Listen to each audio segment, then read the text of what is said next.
गातात तर सगळेच, हा आम्ही पण गातो. कोणाला बरोबर. पळवायचं असेल आजूबाजूला तर आम्ही गातो. काय पण तुमच्याकडे गोड गळा आहे याचं तुम्हाला कधी कल्पना नाही. पोस्टाचं इन्स्पेक्शन होतं सर, बर. आणि मी कॉलेज करून तिकडून आलो होतो. मग ते एक दिवशी माझ्याकडे 15 पत्र घेऊन आले. हम्म, म्हणाले तू आजच्या आज लिहायची हम्म, आणि माझ्या पोस्टर बॉक्समध्ये टाकायची म्हणाले. बर. अरे म्हटलं आता काय करायचं, पण काय लिहायचं, तू काय म्हणले, हा. उद्या साहेब येणार नाही, तिथं पत्र नसेल तर माझी नोकरी जाणार आहे म्हणाले, मला इथे काढणार आहे.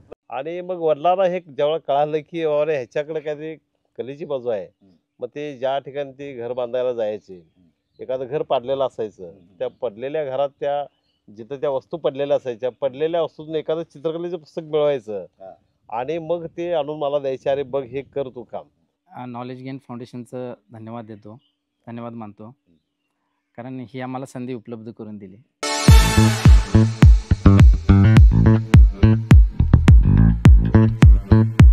नमस्कार, मी साईनाथ सावंत. नॉलेज गेन फाउंडेशनच्या या नवीन एपिसोडमध्ये आपल्या सर्वांचं स्वागत. आज आम्ही कोल्हापूर जिल्ह्यातील आजरा तालुक्यातील गजरगाव या गावामधील एका मंदिराच्या परिसरात या एपिसोडचं शूट करत आहोत. नॉलेज गेन फाउंडेशन वेगवेगळ्या विषयांना हाताळण्याचं आता सध्या कार्यरत आहेच, आणि त्याचाच एक भाग म्हणून आज आम्ही आमच्या 2 कला शिक्षक द्वयींचा आपल्यासमोर गप्पांचा कार्यक्रम सादर करत आहोत. आमच्या सुदैवाने कलाक्षेत्रातील पण शिक्षक असलेल्या 2 व्यक्ती आम्हाला आज लाभलेल्या आहेत. जास्त वेळ न घेता आपण त्यांच्या कलेविषयी, शिक्षण क्षेत्राविषयी, त्यांच्या कलेच्या प्रवासाविषयी जाणून घेऊया. तर आज आपल्याला जे 2 शिक्षक लाभलेले आहेत त्यापैकी एक आहेत म्हणजे बाळासाहेब परितकर सर, ज्यांचं मूळ गाव हे गजरगाव आहे, आणि दुसरे आहेत आमचे धनाजी सुतार सर, बाजूलाच असलेलं हरूर या गावचे ते रहिवासी, आणि दोघेही शिवाजी विद्यालय महागाव येथे अनेक वर्षापासून शिक्षकी पेशामध्ये आहेत. त्यांच्या या प्रवासाबद्दल जाणून घेऊया, त्यांच्या कलेबद्दल जाणून घेऊया, काही खोचक प्रश्न विचारूया त्यांना आणि त्यांचा प्रवास समजून घेऊया. तर चला या प्रवासाला लागूया जास्त वेळ न घेता. सर नमस्कार. परितकर सर, सुतार सर, धन्यवाद तुम्ही वेळ दिला. जय हिंद. तुम्ही आमच्या या पॉडकास्टसाठी वेळ दिलात त्याबद्दल मनापासून आभार. धन्यवाद सर. आणि आम्हाला हे जाणून घ्यायचं आहे की शिक्षकी पेशात, कला शिक्षक म्हणून तर आहातच, चला तो नोकरी पेशाचा भाग झाला, पण कलाकाराचं आयुष्य जगायचं म्हणजे एक कलंदर आयुष्य असतं, बरोबर की नाही? तर ह्या कलेकडे तुमचा कसा काय ओढा झाला? मी परितकर सर तुम्हाला पहिल्यांदा हा प्रश्न विचार, म्हणजे तुमचा ओढा कसा कोणत्या शालेय जीवनात निर्माण झाला आणि मग तुम्ही कोणत्या कोणत्या कला हाताळता आहात, आणि मग मी नंतर सुतार सरांच्याकडे येईल. नमस्कार साहेब. नमस्कार सर. या ठिकाणी तुम्ही आपल्याला KGF या फाउंडेशन मार्फत तुम्ही आमच्यापर्यंत या ठिकाणी आलात. मला वाटतं महादेव कोंडुस्कर साहेब यांच्या माध्यमातून आम्ही तुमच्याशी या ठिकाणी आम्हाला भेटण्याचा योग निर्माण झालेला आहे. आणि खरं तर आज कलेच्या माणसाला एवढ्या मोठ्या मुलाखतीसाठी आम्हाला बोलवलं. आमच्या हायस्कूलला तो मान मिळाला, आमच्या कलेला त्याची दाद मिळाली, याबद्दल पहिल्यांदा सर तुमचे मी आभार मानतो. नाही, आमचं सौभाग्य तुमच्यासारख्या कलाकार लोकांशी गप्पा मारायला मिळत आहे, तुमचं मनोगत जाणून घ्यायची संधी मिळते, हे आमचं सौभाग्य आहे.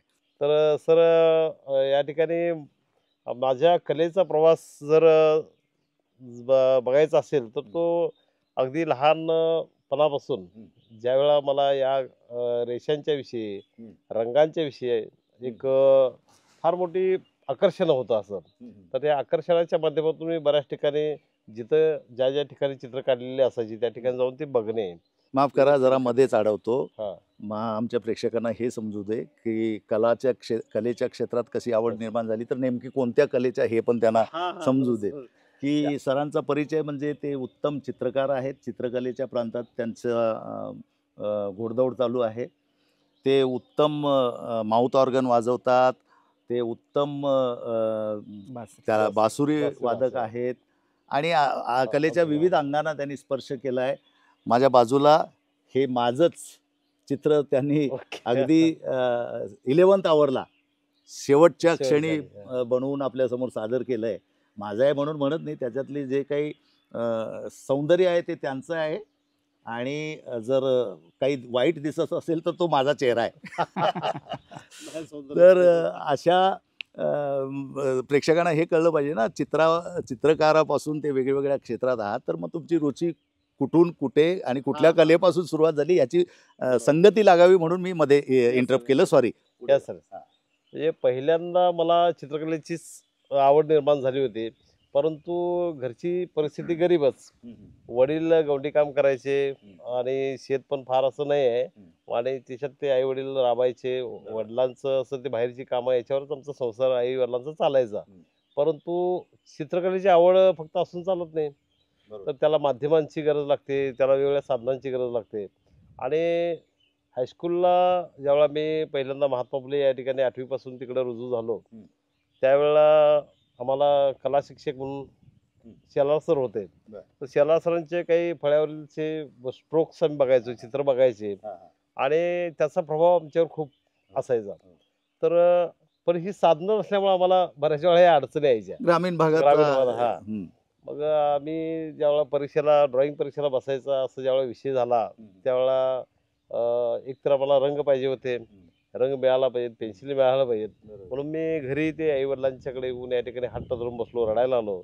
मग घरी काही ते पैसे मिळायला तयार नव्हते, कारण 18-20 दारिद्र्य, त्यामुळे कारण त्यावेळेच्या एका वॉटर कलरची बॉक्सची किंमत ती केवळ 15 रुपये होती. आत्ताच्या दृष्टीनं ती आता केवळ 250-300 रुपये असेल, पण त्यावेळेला ते 15 रुपये देणं आणि ते वायफळ खर्च होईल या भीतीनं आई ते काय पैसे आम्हाला द्यायला तयार हे नव्हते. 15 रुपये का देऊ शकत नसायचे हे कारण समजण्यासाठी एक गोष्ट समजायला पाहिजे. त्या काळात लोक दुसऱ्याकडे मजुरीसाठी जायचे, तर स्त्रीला किती पगार होता आणि पुरुषाला किती पगार होता हे जरा सांगा, त्याशिवाय कळणार नाही 15 रुपये का मोठे. त्यावेळेस दिवसाला 10 रुपये पगार असा स्त्रियांना असायचा, हा. आणि वडिलांना मला गवंडी कामाला त्यांना 50 रुपये त्यावेळेस मिळायचे. नाही, ते एवढे गवंडी कलाकार आर्टिस्ट म्हणून म्हणूया, पण जर 50 मजूर म्हणून मिळायचे. गेले असते तर किती मजूर मिळालं म्हणून असतं? 10 रुपये मिळाले असते. हा. तर एवढे पैसे खर्च करणे आणि ते कारण आज जेव्हा आपण असं बोलतोय हा, तेव्हा हा. असं वाटायला नको की हे काहीतरी मुद्दाम सहानुभूती मिळवण्यासाठी हा. बोलताय. नाही, तर नाही, त्या असं काळातलं बरं, म्हणजे त्या तुमच्या काळात. बालपणाच्या काळात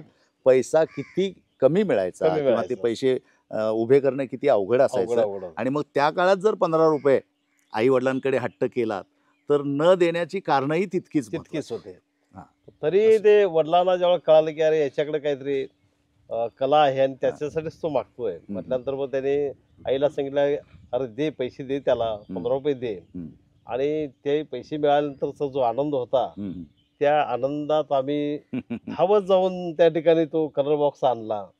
तो ते किती खूप- किलोमीटर वरून तो आणला किती तुम्ही? जवळ 4-5 किलोमीटर भागावाला जाऊन हम्म. त्या ठिकाणी आम्ही ज्यावेळेस ती 4-4:30 वाजता आम्हाला पैसे दिले संध्याकाळी. संध्याकाळी, हम्म. आणि मित्राला घेऊन आम्ही असेच धावत गेलो, जणू आम्हाला फार मोठं काहीतरी मिळणार आहे ह्या ह्याच्यातनं.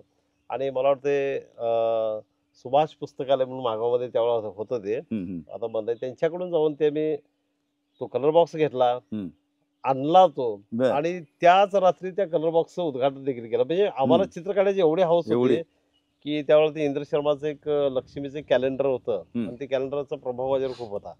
आणि त्या रात्री मी ते बसून बराच वेळ 1-2-3 त्या उत्साहाच्या भरात त्या रात्रीच सुरुवात केली. हा. आणि दुसऱ्या दिवशी ज्यावेळेला ते वडिलांनी बघितलं, अरे खूप सुंदर चित्र सुंदर. काढलंय. हा. मग त्यावेळेला ते आईला म्हणाले, अरे बघ पोरग तुझं काय चुकीचं करत नाही, या ठिकाणी त्यानं चांगलं काम केलेलं आहे. त्यावेळेचं जे समाधान आम्हाला मिळालं ते खूप छान होतं. हा तिथला तर खरं तर कलेच्या सोहळ्याचा तो आमचा एक प्रवास होता. घरातलंच आई वडिलांच्या चेहऱ्यावरचं कौतुक तुम्हाला उभारी देऊन गेलं. पहिल्यांदा ते वडीलच आम्हाला या ठिकाणी पहिलं प्रेरणास्थान जे आहे ते वडिलांचं आहे. आणि मग वडिलांना हे जेव्हा कळालं की अरे ह्याच्याकडे काहीतरी कलेची बाजू आहे, मग ते ज्या ठिकाणी ते घर बांधायला जायचे, एखादं घर पाडलेलं असायचं, त्या पडलेल्या घरात त्या जिथं त्या वस्तू पडलेल्या असायच्या, पडलेल्या वस्तूतून एखादं चित्रकलेचं पुस्तक मिळवायचं, आणि मग ते आणून मला द्यायचे, अरे बघ हे कर तू काम. आणि याच्यातून मग आमचा तो सरावाचा जो भाग असतो तो सुरू झाला. त्याच्यातूनच मग आम्ही ड्रॉइंग ग्रेड परीक्षेला बसलो, आम्ही चांगल्या ग्रेडनं पास देखील झालो. आणि नंतर ज्यावेळेला आमचं बौद्धिक क्षमता पण बऱ्यापैकी होती, आम्हाला त्या ठिकाणी चांगले मार्क्स मिळायचे, परंतु पुढचं शिक्षण काय, पुढे जायचे कोणत्या गोष्टी असतात किंवा कोणकोणते मार्ग असं आहेत, कोणी मार्गदर्शन करणारे याविषयी त्या काही काळात आम्हाला त्या काळात होती. कोणी त्या काउन्सिलर काळात किंवा असा प्रकारच अजिबात नव्हता. कोणी नव्हतं. समुपदेशनाचा काही संबंधच नाही. संबंध हा होता. शब्दच माहित नव्हता. मग आम्हाला असं वाटलं की चला आपण पुढे कॉलेज करूया. हम्म. मग तिथंच मी महात्मा फुलेला या ठिकाणी कॉमर्सला ऍडमिशन घेतलं. खरं तर मला सायन्सला घ्यायची तशी इच्छा होती. परंतु काही मित्रांनी मला भीती घातली, अरे ते सायन्स खूप अवघड असते, इंग्रजीमध्ये असते आणि तू कशाला चाललास तिकडे. आणि इंग्रजी म्हणजे वाघिणीचं दूध. वाघिणीचं दूध. आणि मग आम्ही ते घाबरून शेवटी कॉमर्सकडे गेलो. हम्म. कॉमर्सकडे गेल्यानंतर पहिल्या वर्षात जेव्हा मी 11वीला गेलो त्यावेळेला मला जरा बाहेरच्या जगाचं ज्ञान व्हायला आलं आणि चित्रकलेची कॉलेज कुठं आहेत, काय आहेत, आम्हाला काय करायचंय मला, याविषयी मला थोडीशी जागरूकता त्यावेळेला निर्माण झाली.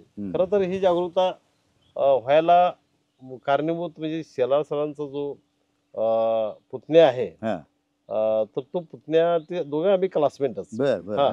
तर या ठिकाणी त्यानं म्हटलं, अरे तू हे इकडं येण्यापेक्षा आपण काय वेगळा मार्ग आपण निवडूया. आणि मग महात्मा फुलेला मी कॉलेजला असल्यावेळी मी 11वी नंतर कॉलेज सोडायचा निर्णय घेतला. कशासाठी, तर हे केवळ कलेचं एक आपण सर्टिफिकेट आपल्याला मिळावं की आपण हा कोर्स पूर्ण करावा, आपल्या गुणवत्तेला कुठेतरी वाव मिळावी, या दृष्टीनं मग आम्ही कोल्हापूरला एक मित्राच्या मार्फत आम्ही त्या ठिकाणी कलानिकेतन महाविद्यालयाला मला वाटतं 88-89 आम्ही त्या ठिकाणी गेलो. तर त्यावेळेला मग तिथली प्रोसिजर वगैरे आम्ही बघितली, सर्टिफिकेट वगैरे आम्ही घेऊन गेलो होतो, फॉर्म भरला आणि नंतर मग आमचं या ठिकाणी म्हणजे आमचा प्रवेश निश्चित झाल्याची आम्हाला नंतर बातमी कळाली की तुमचं नाव त्या ठिकाणी आहे, तुम्हाला त्याने ऍडमिशन मिळालं आहे.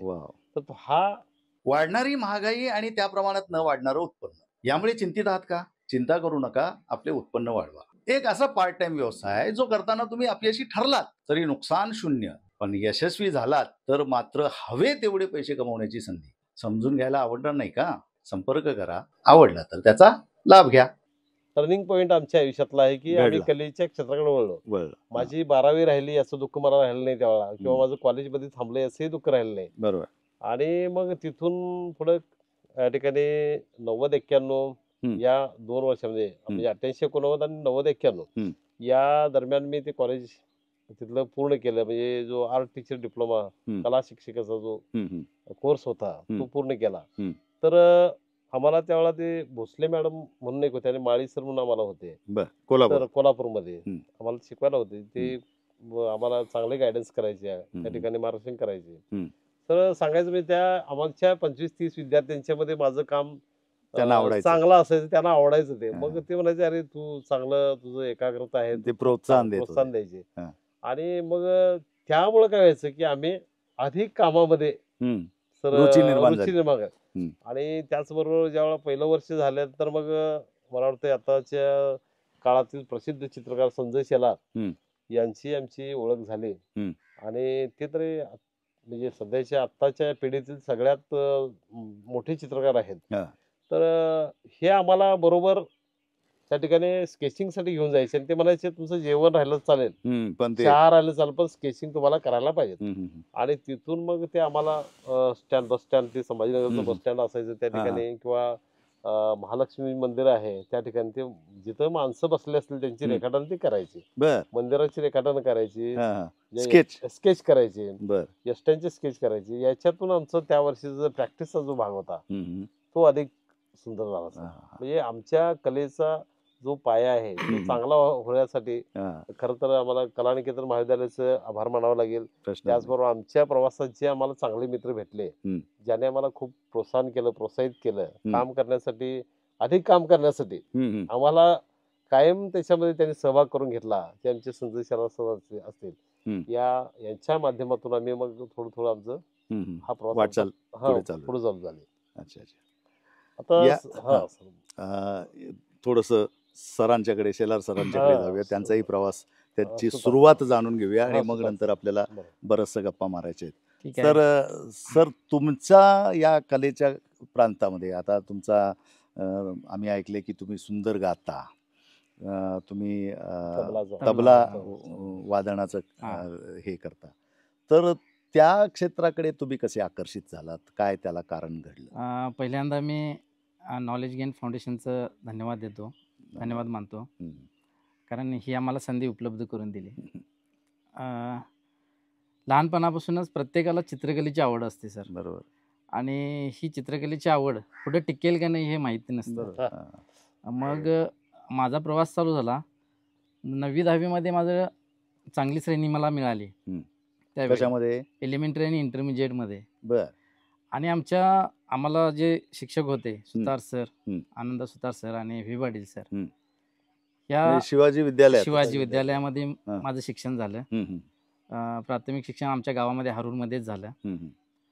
पुढचं शिक्षण शिवाजी विद्यालयामध्ये घेत असताना ह्या अशा ड्रॉइंगच्या परीक्षा वगैरे व्हायच्या. त्याच्यामध्ये थोडंसं आम्ही कला त्याच्यात आमची चुणूक दाखवत होता. हा. असं होत असताना त्या परीक्षेमध्ये आम्हाला चांगली श्रेणी मिळाली.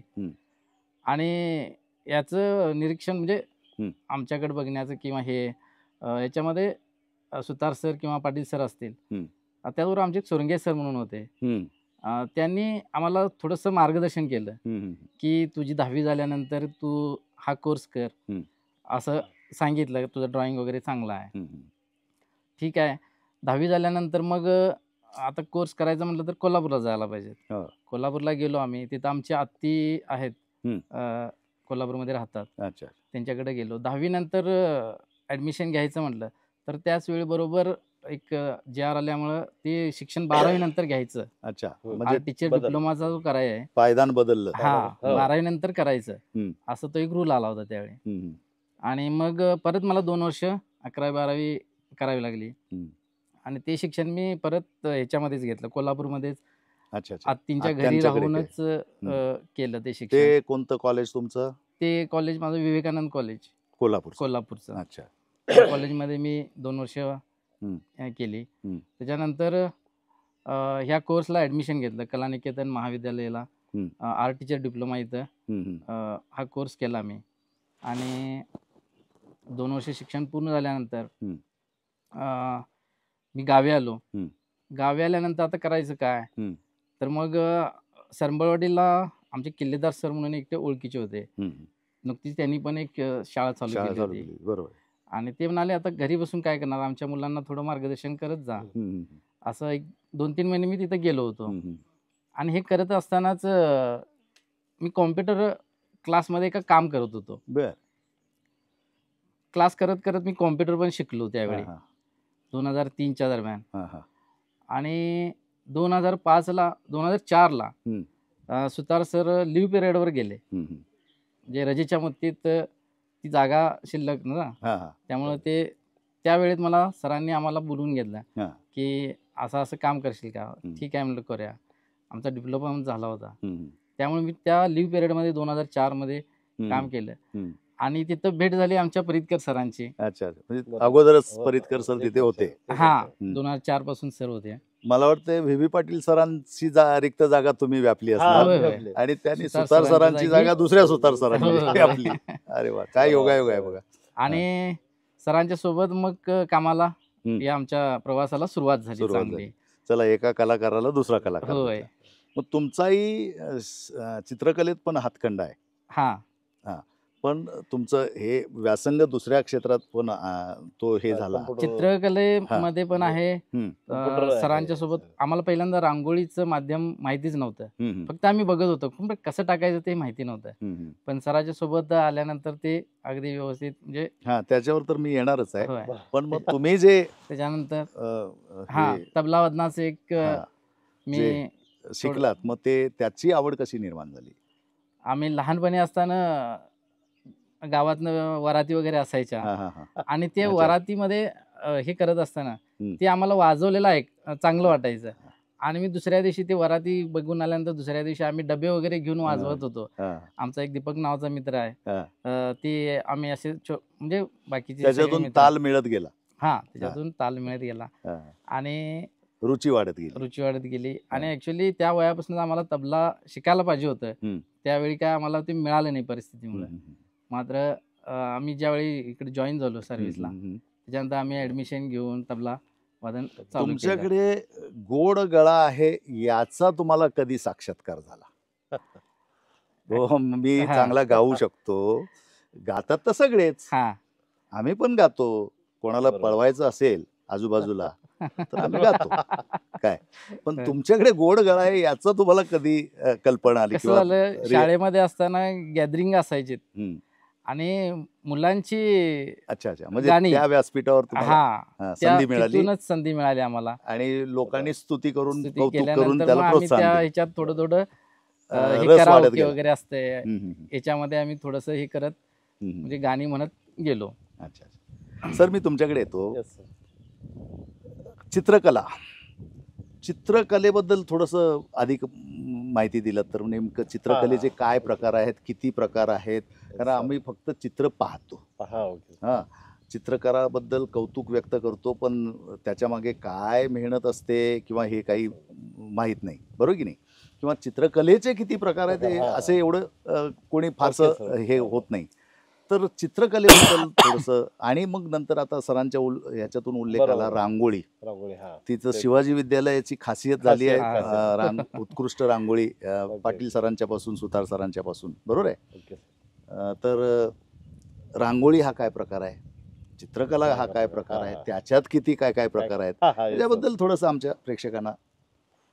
नमस्ते सर, मी या ठिकाणी चित्रकलेचं जे वेगवेगळे माध्यम आहेत, हं. त्याचबरोबर चित्रकलेचे विषय आहेत, हं. मांडण्याची पद्धत आहे, हं. हे या ठिकाणी विविध चित्रकार हं. आपल्या चित्रांची मांडणी करते वेळी वेगवेगळ्या शैलीमध्ये ते सर मांडणी करतात. बरं. हां. तर ह्या शैली कोणकोणती? वास्तववादी चित्रकला असते, बरं. हां. जी तुम्हाला या ठिकाणी जसं चित्र आहे त्याप्रमाणे चित्र जसं काढणे. जात तसं. त्याचबरोबर एक अमूर्त कला असते, ज्याला ॲबस्ट्रॅक्ट पेंटिंग म्हणतोय, ज्याच्यामध्ये आपल्या मनातील भाव हां. आहेत, आपला विषय आहे, हं. तो आकारांचा कोणताही आडपडदा न ठेवता या ठिकाणी ते रेखाटन करणे. याचा तुम्ही प्रथे म्हटला तर M.A. फुशन सरांची चित्र हां. ते बघितलं असेल तुम्ही, हं. हं. तर त्याचा समाज माध्यमावर खूप मोठा पगडा होता. आणि बरोबर. खरं तर त्यांनी जगभरात या माध्यमातून आपल्या देशाचं नाव वरपर्यंत, म्हणजे या ठिकाणी वरपर्यंत पोहोचवलं, पोहोचवलं. जगभरात बरोबर. पोहोचवलं. हं. तर हा एक प्रकार आहे. हं. त्यानंतर रचनाचित्र असा एक जो प्रकार आहे, कंपोजिशन ज्याला म्हणतो, बरं. तर त्याच्यामध्ये वेगवेगळे विषय, ग्रामीण असतील, आदिवासी असतील, भारतीय संस्कृतीतील काही विषय असतील, बरं. भारतीय सण समारंभातील काही विषय असतील, हं. ज्या मानवी जीवनाशी ज्या वेगवेगळ्या गोष्टी संबंधित आहेत, हां. तर अशा गोष्टी मांडण्यासाठी एक रचनाचित्र हा एक प्रकार आहे. हां. हां. तिथं मानवाकृतीला देखील अशा प्रकारचं कुठल्याही प्रकारचं बंधन नाही आहे की बरोबर. तुम्ही या प्रकारची व्यक्तीची अशाच प्रकारच्या रेखाटनाची गरज आहे असं काय. हं. तर चित्रकाराच्या मनात जी शैली निर्माण झाली आहे किंवा त्यानं ज्या रेखाटनावर प्रभुत्व निर्माण केलं आहे, हं. तर अशा रेखाटनाच्या माध्यमातून तो आपला विषय त्या ठिकाणी मांडू शकतो. बरं. हा एक भाग आहे ह्याच्यामध्ये. हं. हं. त्याचबरोबर काही चित्रकार फार वेगळ्या पद्धतीनं या ठिकाणी रेखाटनं करतात, जी सर्वसामान्य व्यक्तीला देखील ती कळत नाही. बरं. हां. म्हणजे आपल्या भारतातील गायतोंडे जे चित्रकार होते, हं. तर त्यांच्या चित्रामध्ये काही आकार असे आहेत की आकार आपल्याला जवळ गेल्याशिवाय आणि लांबून बघितल्याशिवाय ते कळत नाही. कळतच नाही. बरोबर. तर त्यांच्या चित्रांची जे म्हणजे सामान्य माणसाच्या आकलन शक्तीच्या बाहेरची. बाहेर, हां. ज्याला आपण अध्यात्म म्हणू किंवा या ठिकाणी त्याला आपण काय म्हणता येईल की जे अमृत. अमूर्त स्वरूपातील पण फार मोठे विचार असलेले, हं. हं. तर अशा प्रकारची काही चित्रांची निर्मिती आपल्याला या ठिकाणी बघायला मिळते. तर असे वेगवेगळे कलाप्रवाह याच्यामध्ये आहेत.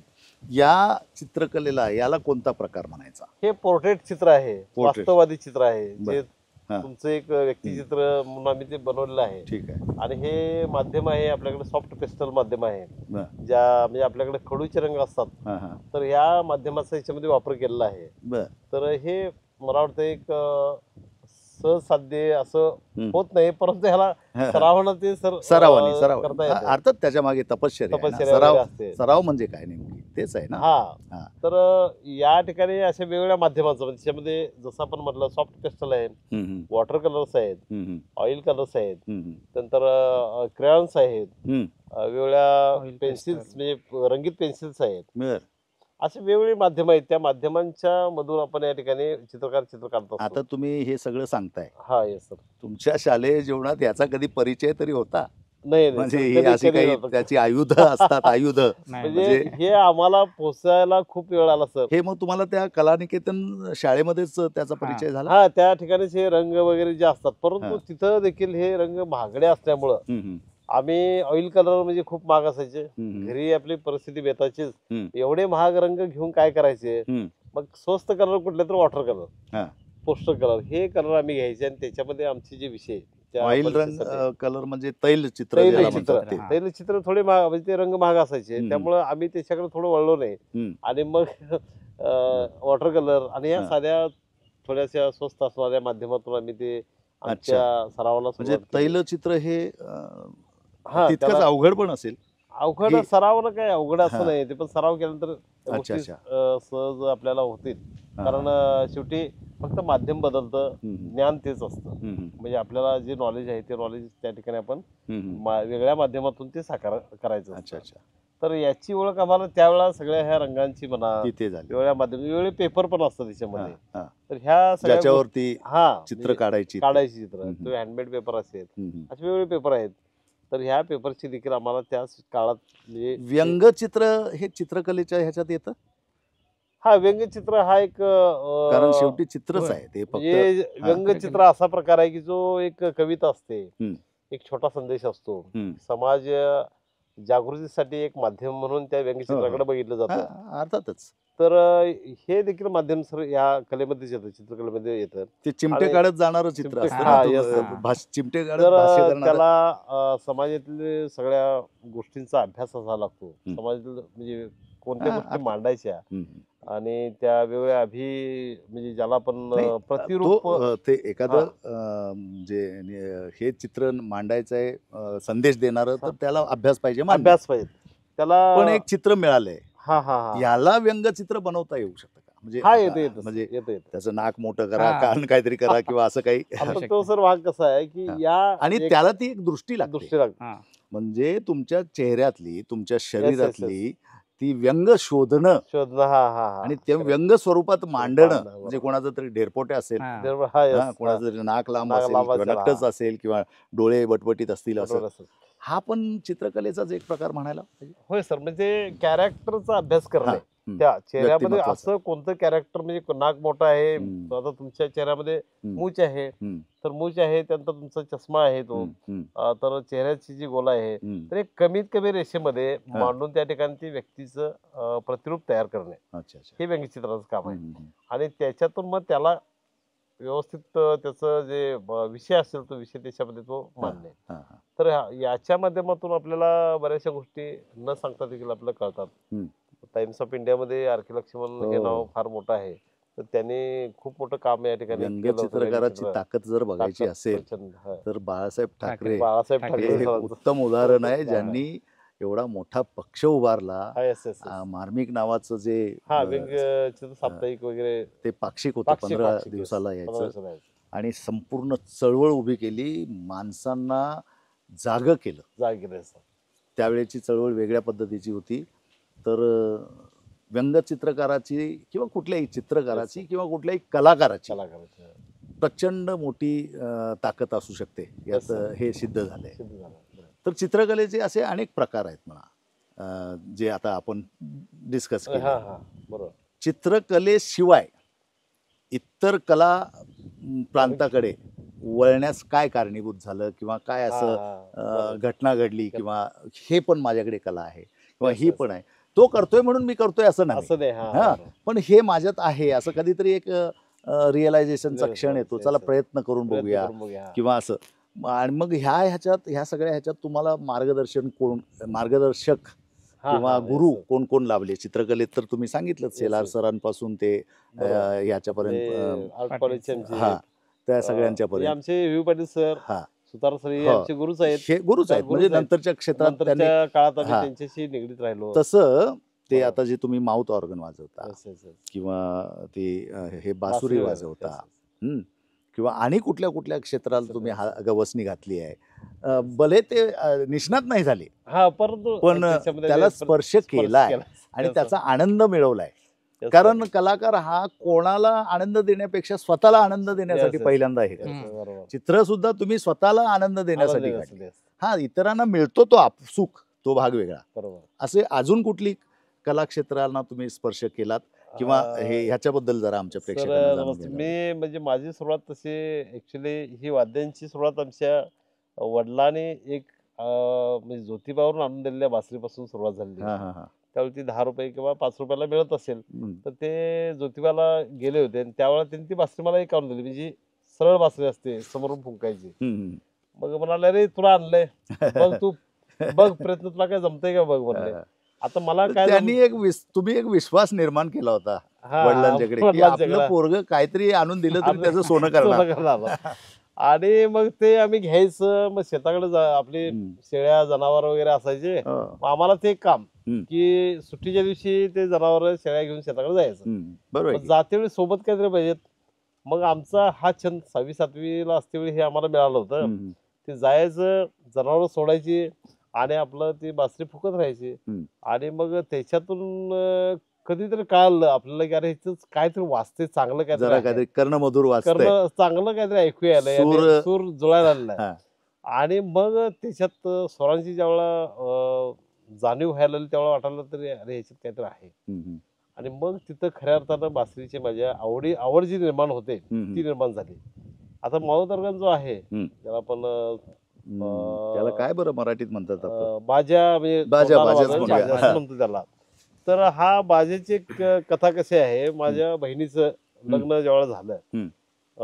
तिला आमच्या आजरा तालुक्याचं हरपोडे म्हणून गाव आहे, त्या बर. ठिकाणी शिवाजी गुरु म्हणून ते आमचे आहेत हरपोडेचे. हा. तर ते मुंबईला होते पूर्वी. बर. आणि त्यावेळेला ते मिल काहीतरी बंद झाले बंद झाले, बरोबर. आणि 82 च्या त्याने आसपास. हा ते 81, लग्न 82. झाल्यानंतर कसं झालं, त्यांच्याकडे ते त्याला एक असं माऊदर्गन तो मिळाला होता कुठेतरी, हा, हा.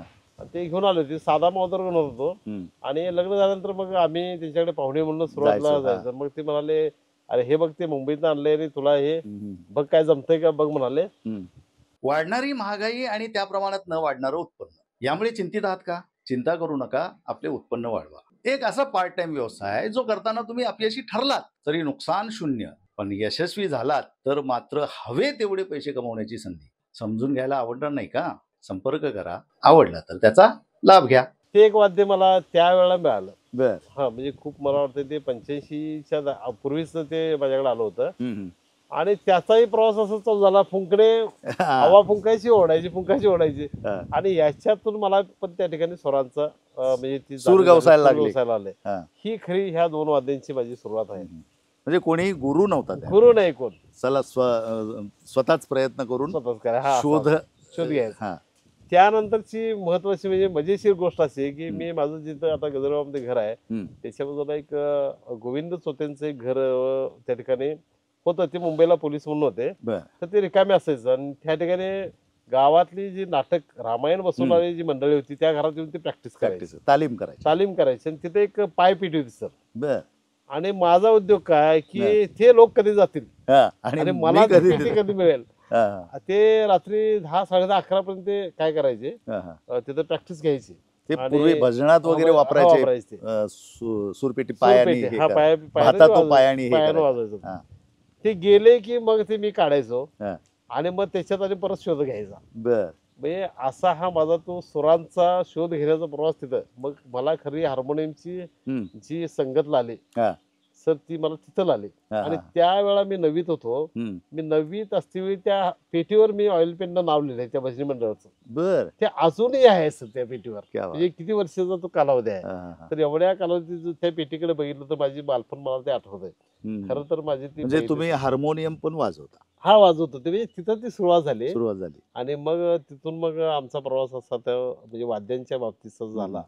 तर तो हे तिथून सूर सुरुवात- पण म्हणत असतील, यार हा माणूस येतोय आमच्याशी कुस्ती करतोय, त्याच्या आईला सारखंच पाठ लावून घेण्यापेक्षा याला आपण हे होऊया. बरोबर. आणि त्यानंतर सर काय झालं, माझं मला वाटतं आर्ट कॉलेज पूर्ण झालं. हम्म. आणि म्हणजे ATD करून मी घरी आलो. आणि मग मला कोल्हापूरमध्ये दिलबहार म्युझिक म्हणून एक दुकान आहे बघा, तिथे एक आम्ही सहज गेलो होतो. त्यावेळेला ते छोटे बेंजो असायचे. हम्म.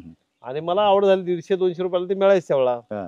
मग तिथून तो एक बेंजो बर. ते आणला. पण आणलं. आणला आणि घरात ते किन किन किन किन असं धरायचं आणि वाजवत सुरू असायचं. झालं. हा. ती घरातले वैतागले, हे तुझं काय चाललंय म्हणाले, कुठं तरी हे वाजव, हे सारखं घेऊन ते शोधत बसायचं. हम्म. आणि करत असं झालं, मला गाणी त्याच्यात यायला लागली, सापडायला लागलं. सापडायला लागली. हम्म. आणि त्याला बुलबुल वगैरे पण हा, म्हणतात बुलबुल का? बुलबुल हा, म्हणतात. हा. सर, त्याच्यावर मी 11वी म्हणजे त्यावेळेला झाली होती. आणि 12वीला मी कॉलेज करून मग परत आलो होतो ना हा, इकडे. हा, मग हा. मला 12वीला ऍडमिशन घेतलं. हम्म. मग हे गाण्याचा माझा तो वाजवायचा जो छंद होता त्याचा कुठं उपयोग झाला हा. तर गावात एक लग्न होतं बर. ते कोळिंद्रची एक बेंजो पार्टी आमच्या गावात आली होती बर हा. त्याला वाजवून आला तो आजारी पडला होता अरे हा मग आणि त्याने विचारलं गावात कोण कोण वाजवणार वाजवणार आहे ती जागा त्याने तुम्ही- माझं नाव सांगितलं हा. आणि ती वरात रात्रभर मी वाजवली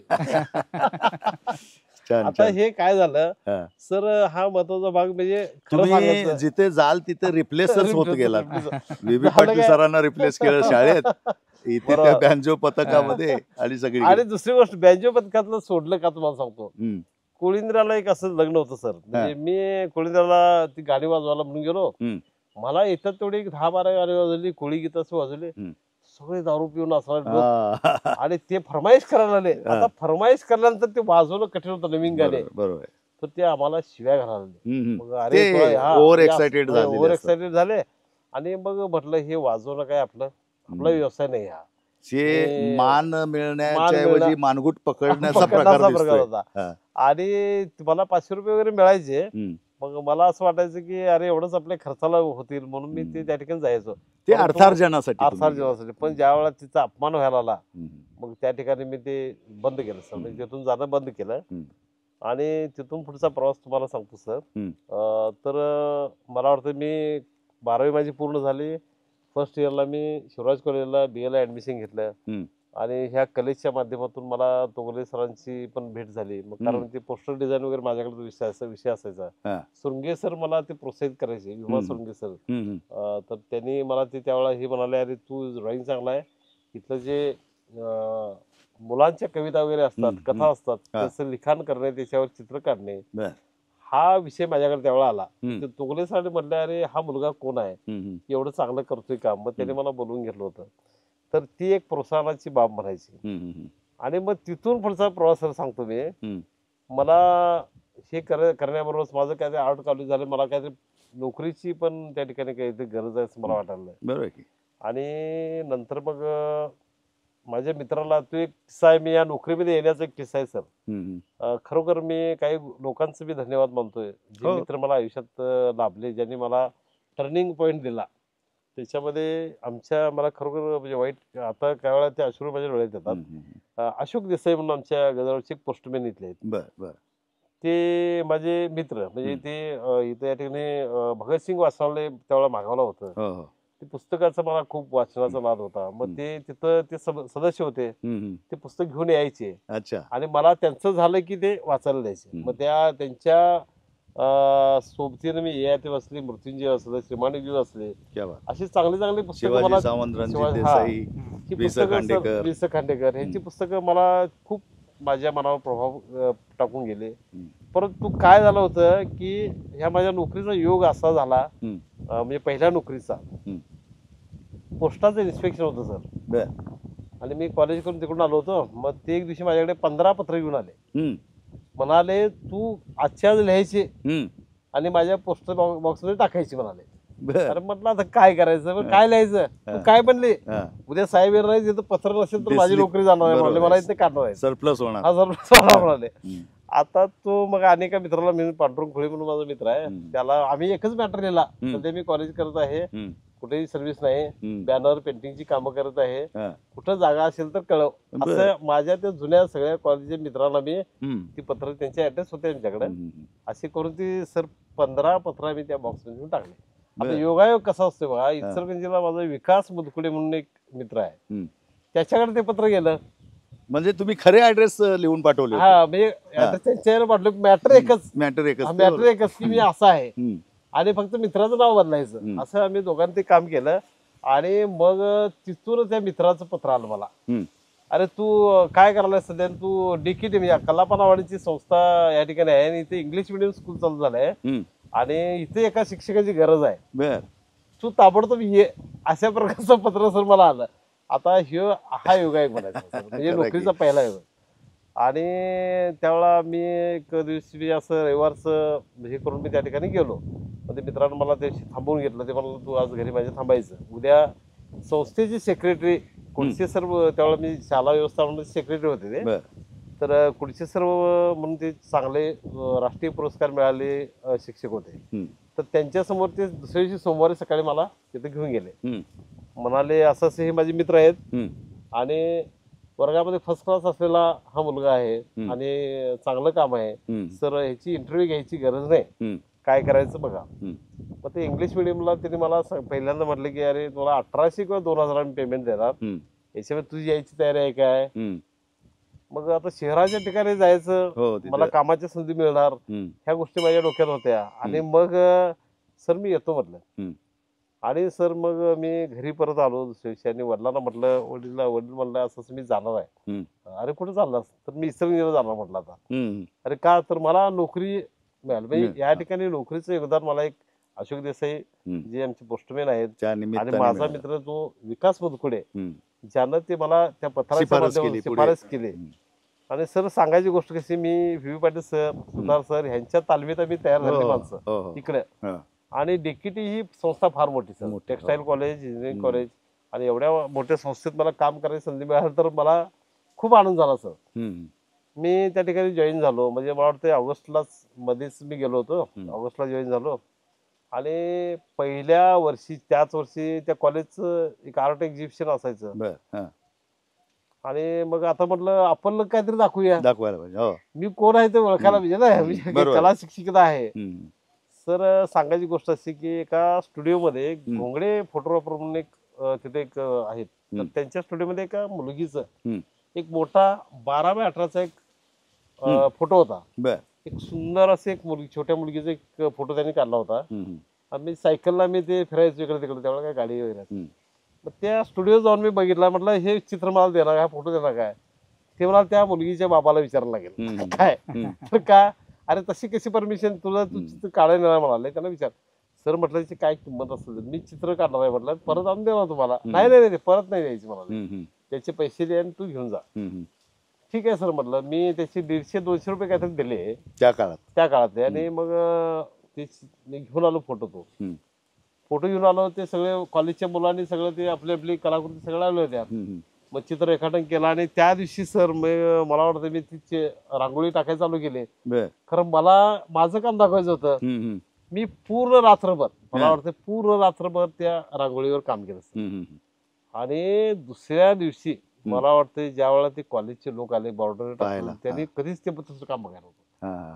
तर ही कृपा सगळी सर ह्या व्ही पाटील सर आपले गुरुवर्य सुतार सर यांची होती. त्यांच्या ह्याच्यातून आम्ही त्या माध्यमातून शिकलेलं. सर ते एवढे प्रभावित झाले बघून ते, तर एका दिवसात म्हणजे एका रात्रीत आपण फेमस होतोय. पूर्ण संस्थेवर पूर्ण व्यक्ती आहे, संस्थापक, ते प्राचार्य ह्यांनी मला बोलवून घेतलं. अरे एवढा चांगला तू म्हटला तुझा हात आहे आणि इथून पुढे हे डिपार्टमेंट तुझ्याकडे म्हणाले, हे कला विभाग. सर त्यानंतर मी त्या संस्थेमध्ये जवळजवळ 7 ते 8 वर्ष काम केलं. आणि तुमचा पगार पण वाढला असेल. हा पगार म्हणजे मी तिथं सोडेपर्यंत मला वाटतं मी 2004 ला इकडे जॉईन झालो, 2003 पर्यंत होतो. त्यावेळेला तो 6000 होता. मला तेवढा संस्थेचे सेक्रेटरी काका कुलकर्णी तिथं होते, त्यांचं मला फार मोठं योगदान तिथं म्हणजे सहकार्य लाभायचं. कारण माझे हे आर्ट, मी फोटोग्राफी पण करायचो. आणि सर कुठं जाईल त्या ठिकाणी मला ते घेऊन जायचे. कॅमेरा माझ्याकडे, मी फोटो पण चांगले काढायचो. मग ते आमच्या मॅडम ज्या शॅम्युअल मॅडम होत्या त्या वैतागल्या. ते म्हणाले ये क्या चल रहा है, म्हणाले आप वो सेक्रेटरी आपको वहां से कॉल करते, फोन करते और आप यहाँ से स्कूल छोड़ के जाते, ये ऐसा नहीं जमेगा. आपकी ड्यूटी क्या है कि आप पहले क्लास लेने का, उसके बाद ये आपको इसके बाद मैं करने के लिए तयार नहीं हुआ, असं त्यांनी मला डायरेक्ट सूचना केली. मग मॅडम म्हणलं आप उन्हें बताइए म्हणलं. मग त्यांनी सरळ त्यांना सांगितले की आमच्या आर्ट टीचरला तुम्ही इथून पुढे बोलवायचं नाही. आता मजा अशी झाली की ते सेक्रेटरीला बोलायचं, बाईंचं खूप धाडस. त्यांनी पण आपली मुख्याध्यापक म्हणून जी भूमिका होती सर, खूप आपल्या कामात जर चोख असतील तर ते संस्थाचालकांना काय घाबरायचं काय. मग त्यांनी स्पष्ट सांगितले की आमच्या कला शिक्षकांना तुम्ही शाळेच्या टायमिंग मध्ये बोलवायचं नाही. परंतु सर या सगळ्या ह्याच्या माध्यमातून मला काय झालं की जे वावरण्याची, चांगल्या समाजात राहण्याची, चांगलं म्हणजे तिथे गेल्यानंतर आम्हाला खूप छान छान माणसं भेटली, वरच्या लेवलची माणसं भेटली. आणि एक माझ्यातला पहिला जो एक ग्रामीण जो हे होता, बाज होता, तो दूर झाला. आणि संस्था पण एवढी छान, आणि जगाकडे पण त्या उंचीवरून बघायला आपण ग्रामीण भागातून आलोय, बांधावर राबणारी माणसं आपण, आपलं जग हे मर्यादित बरोबर. ह्याचं आहे. हा हा त्या सीमारेषा ओलांडायची संधी तुम्हाला तिथं तिथं मिळाली मिळाले हम्म. आणि खूप आणि त्याचं श्रेय कलेलाच जातं. कलेला झालं हम्म. आणि प्रत्येक वेळेला आम्हाला त्यांनी कौतुक केलं म्हणजे त्या संस्थेनं आमचं खूप मोठं म्हणजे जसं आम्हाला शिवाजी विद्यालयानं मोठं आता केलंय हम्म. तर तसंच त्या संस्थेने देखील त्यावेळेला आम्हाला म्हणजे टोटल इचलकरंजी शहरावरच्या म्हणजे नगरपालिका असेल, नगराध्यक्ष असतील, आवाडीची पूर्ण फॅमिली असेल, हम्म. ह्या सगळ्यांच्या पर्यंत सर आम्ही या माध्यमातून कलेच्या पोहोचू माध्यमातून शकले. पोहोचू शकलो. हम्म. हे श्रेय सगळे कलेलाच आहे सर. म्हणजे ह्या कलेशिवाय म्हणजे आम्हाला जगता येत नाही. मी प्रश्नच नाही, प्रश्न म्हणजे हा, हा. ह्या कलेनंच आम्हाला खूप मोठं केलंय. हम्म. तर हे पहिलं नमन आमचं त्या कलेला आहे. अर्थातच येस सर. अर्थातच. तर या सगळ्या याच्यामध्ये जरा सरांच्याकडे पण Yes. जाऊया. जसं सरांनी सांगितले त्यांचे अनुभव, या कलेच्या क्षेत्राने तुमच्यावर कसा प्रभाव पडला किंवा तुमच्या आयुष्याला कलाटणी देणारी काही घटना घडली आहे का, किंवा एखादा असा प्रसंग आठवतो की बाबा मी हे सादर केलं आणि लोकांनी वाहवा केली किंवा लोकांच्या मध्ये मी परिचित झालो हं. या घटनेमुळे. काल परवापर्यंत कोण सुतार हां. ते सुतार सर, सुतार सर. असं काही तुमच्या आयुष्यात सांगण्यासारखा प्रसंग अं, आहे का? तसा प्रसंग नाहीच आहे. हं. पण ज्यावेळी मी शाळेमध्ये जॉईन झालो, हं. सरांच्या सोबतच माझी सुरुवातच झाली हं. त्याच वेळी. हं. आणि सरांच्या सोबतच मी अनुभव घेत त्याच्यामध्ये हं. म्हणजे प्रगती होत गेली. हं. आणि खरोखर मला धन्यवाद मानावे लागतील पताडे कुटुंबियाचे, पताडे हं. साहेबांचे. हं. त्यांनी आम्हाला ही संधी उपलब्ध करून दिली. हा, खूप छान. बरोबर आहे. नाही, खरं आहे ते.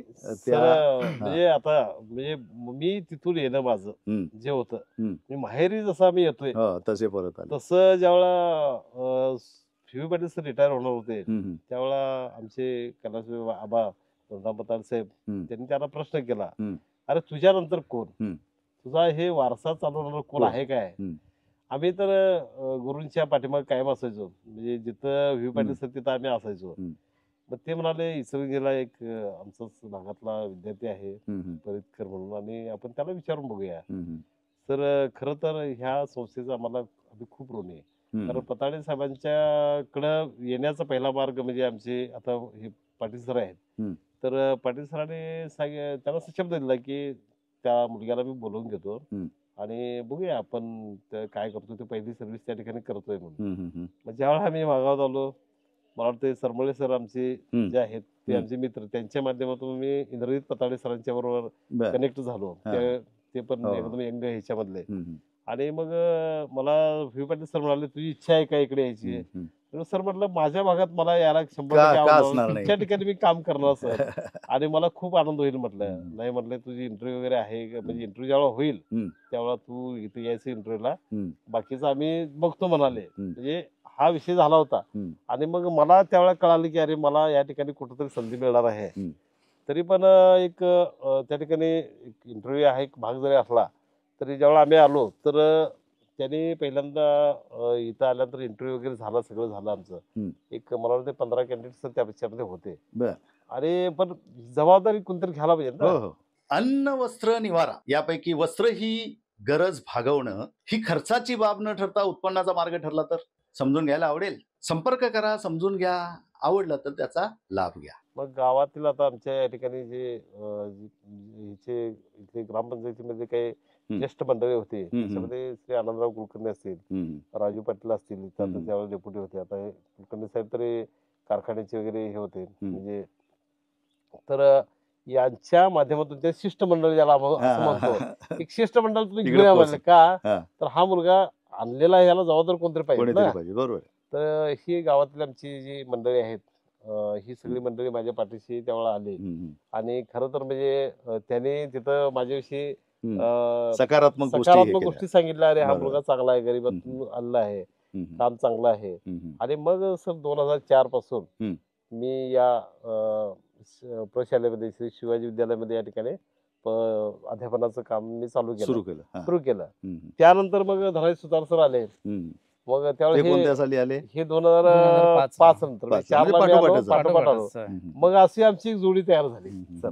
जशी म्हणजे ती व्ही पाटील सर हा. आणि सुतार हा, सरांची सुतार होती, कारण सरांची. आम्ही ते अनुभवलंय. हा. हा ते हा दोघेही अगदी एकत्रच फिरायचे, एकत्रच कलेवर बोलायचे, एकत्रच ते सगळं काम असायचं त्यांचं. असायचं. हा हा. हम्म, हम्म. मग तोच आमचा एक असा प्रवास सुरू झाला. मग आम्हाला आम्ही रांगोळ्या वगैरे टाकायला चालू केल्या. त्या सरांच्या जशा असायच्या त्याचं आम्ही तेवढं होत नव्हतं आमचं काम, पण आम्ही तसा प्रयत्न हम्म. ते करायचो. हा.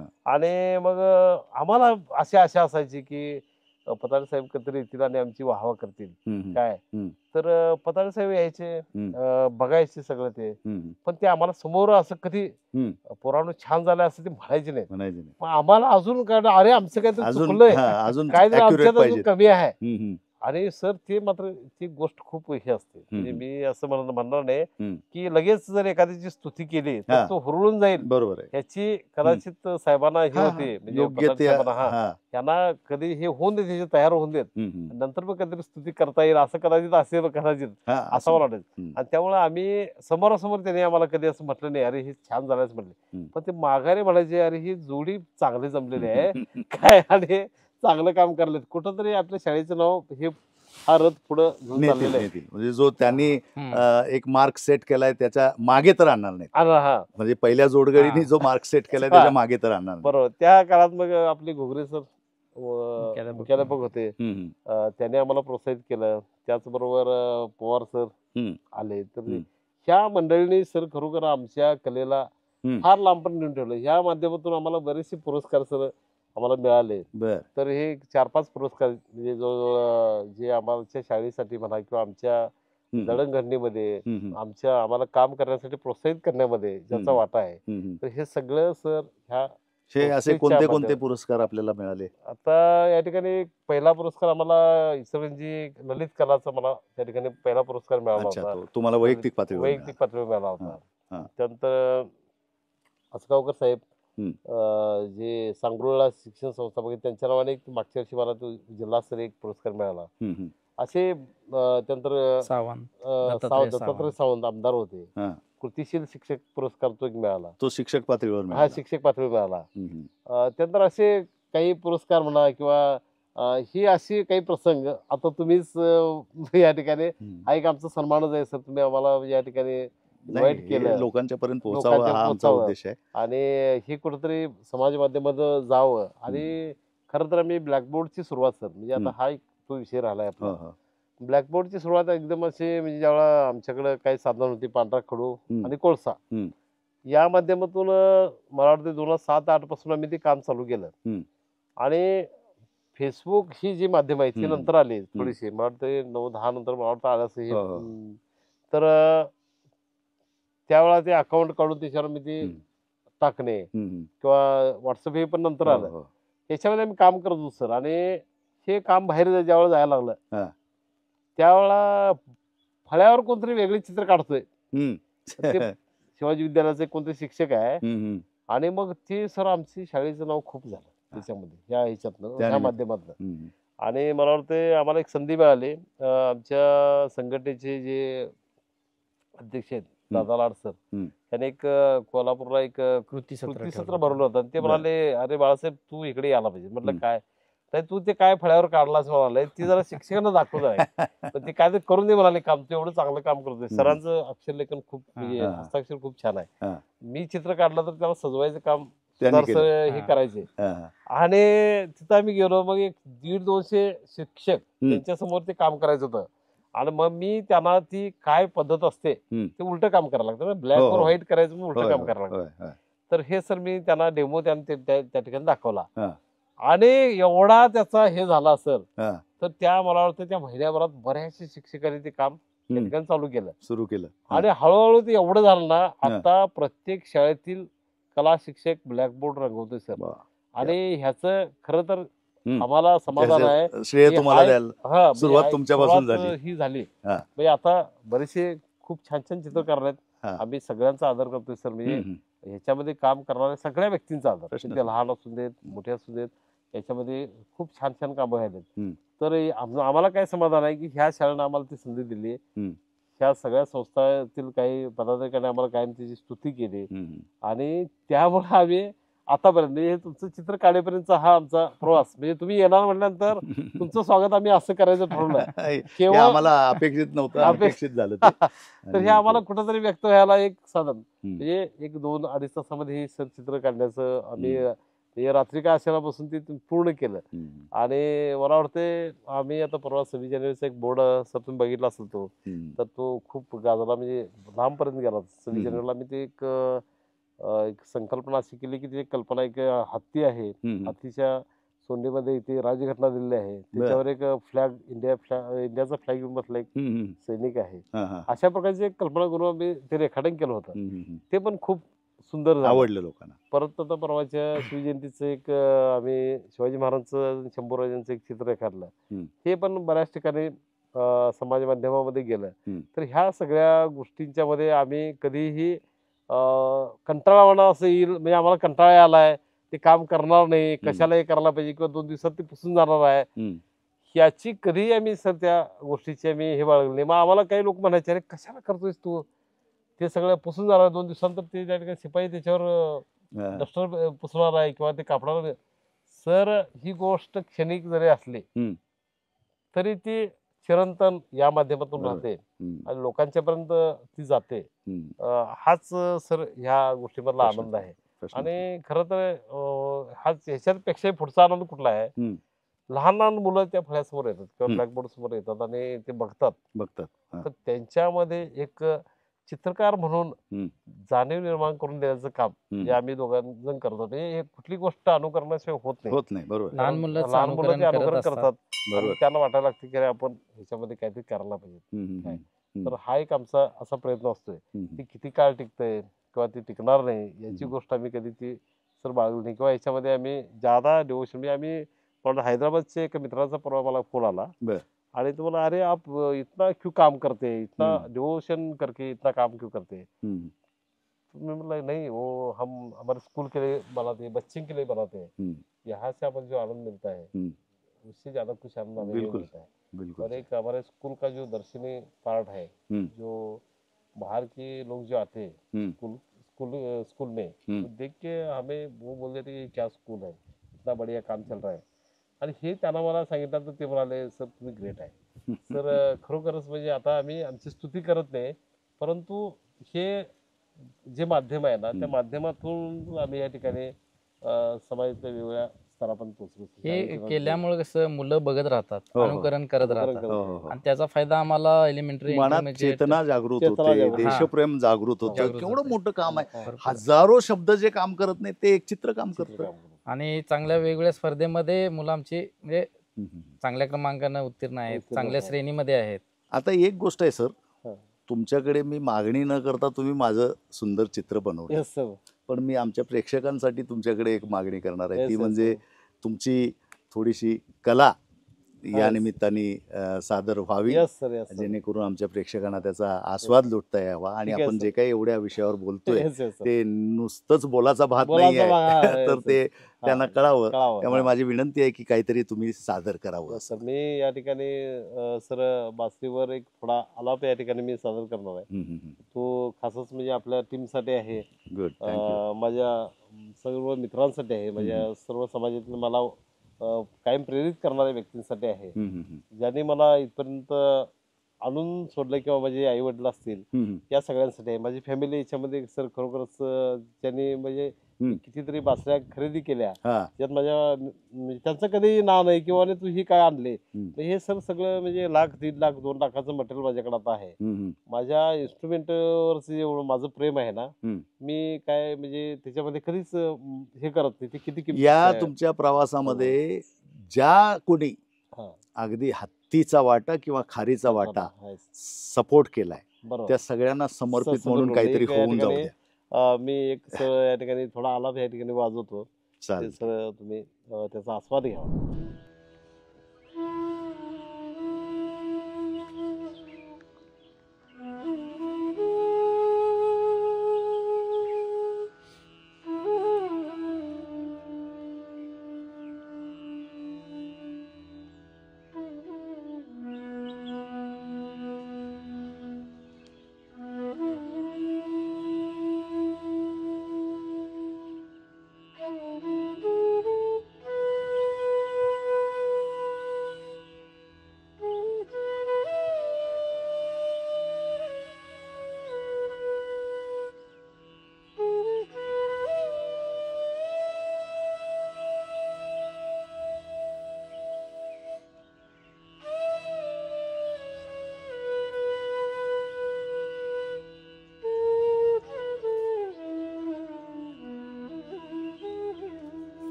वा, किती सुंदर, संमोहित झाल्यासारखं वाटलं. अक्षरशः अंगावर काटा आला, तल्लीन व्हायला झालं. जे काही तुम्ही आता सादर केलं त्याच्याबद्दल मनापासून आभार. पण मग सुतार सरांना त्रास दिला नाही तर अगदीच कसं सोडणार त्यांना. त्यात मी पोलीसवाला रिटायर्ड जरी असलो तरी पकडणार ना. तर सुतार सर, तुमच्या गळ्यातून काहीतरी बाहेर येऊ द्या आणि तुमचं पण काहीतरी आमच्या प्रेक्षकांसाठी तो बोनस स्वरूपात येऊ द्या, असं माझी विनंती राहील. ठीक आहे, मी पण एक थोडंसं कराओकेमध्ये एक गाणं सादर करतोय. चालते. मन लागो रे माझे गुरु भजनी, मन लागो रे माझे गुरु भजनी.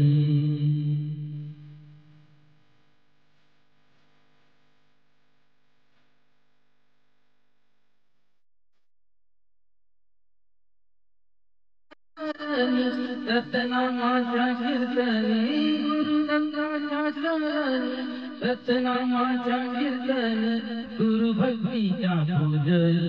मन लागो रे माझे गुरु भजनी, मन लागो रे माझे गुरु भजनी.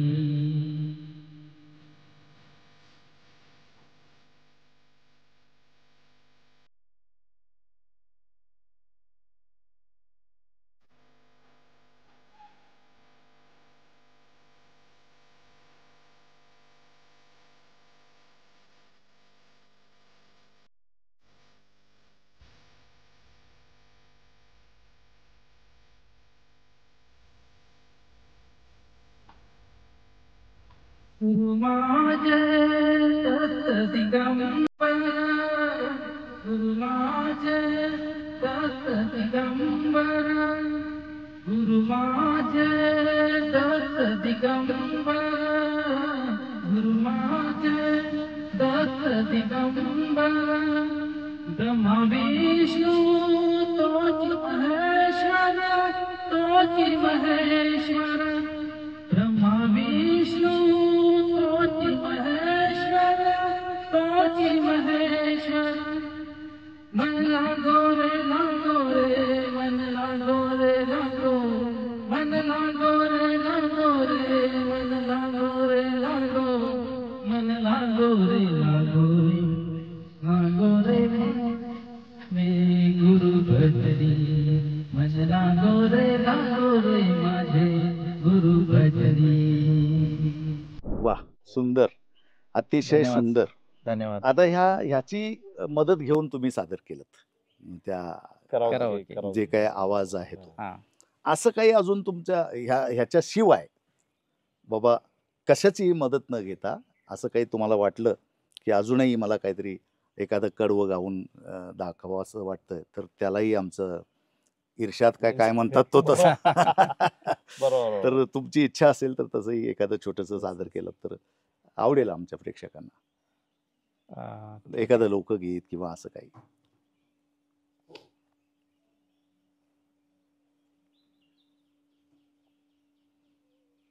ते लाईव्ह सादर करायला आता हरकत नाही, एखादं काही आठवत असेल तर. एक भावगीत आहे, ते मी सादर करतोय. चालेल. हे आपण काय म्हणत असते.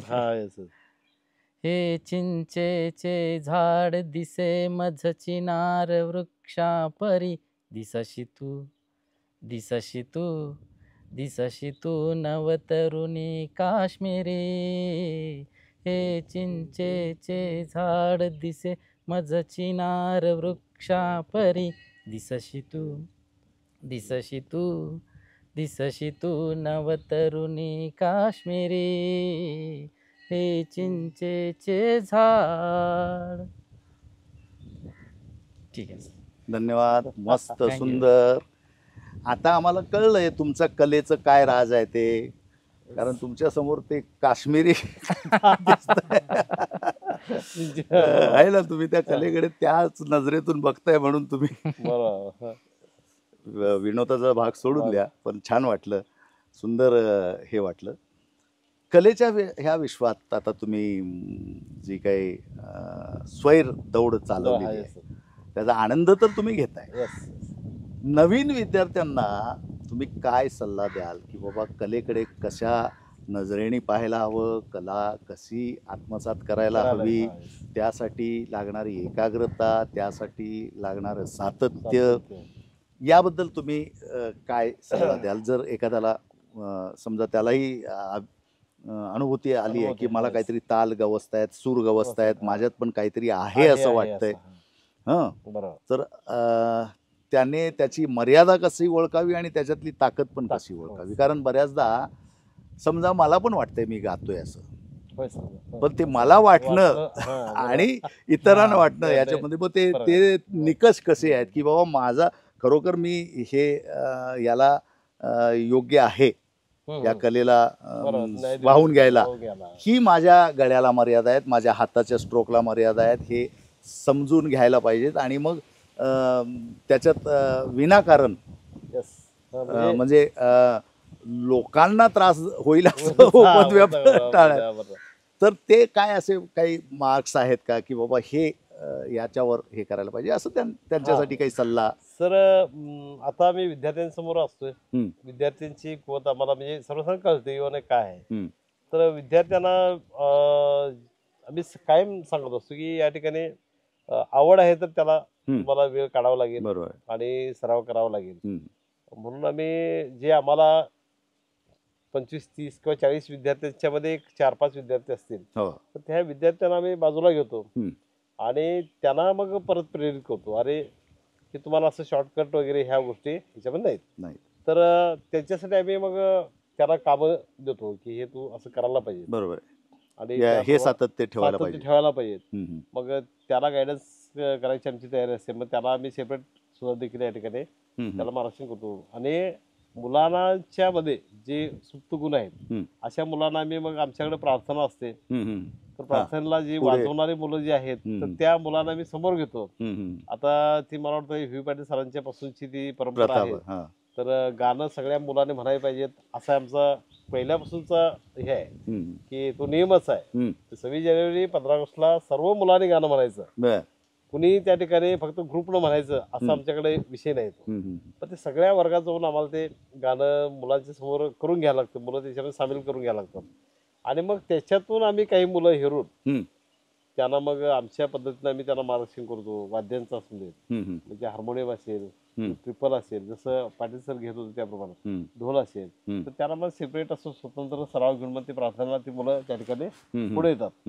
आणि याच बरोबर जे पालक या बाबतीत जागरूक आहेत असे पालक मग ते आम्हाला भेटतात की अरे ह्या मुलाचं आम्ही काय करायचं, यांना कुठं आम्हाला मार्गदर्शन कुठं घ्यायचं. मग आता गडिंग्लज सारख्या ठिकाणी स्वरसाधना बुवा सरांचं एक त्या ठिकाणी गायनाचे क्लास असतात ते आम्ही सुचवतोय. नंतर परीट सरांचे तबल्याचे क्लास आहेत, अशा ठिकाणी ते सुचवतोय. कारण याला सातत्य ठेवावं लागतं सर, कारण हे काय एकदा वाजवलं तर ते येणार नाही. तर त्याला एक वर्षभर, 2 वर्षे, 3 वर्षे कंटिन्यू आठवड्यातनं 1-2 दिवस तो क्लास करावा लागतो. रियाज नावाचा प्रकार, रियाज करावा लागतो तो.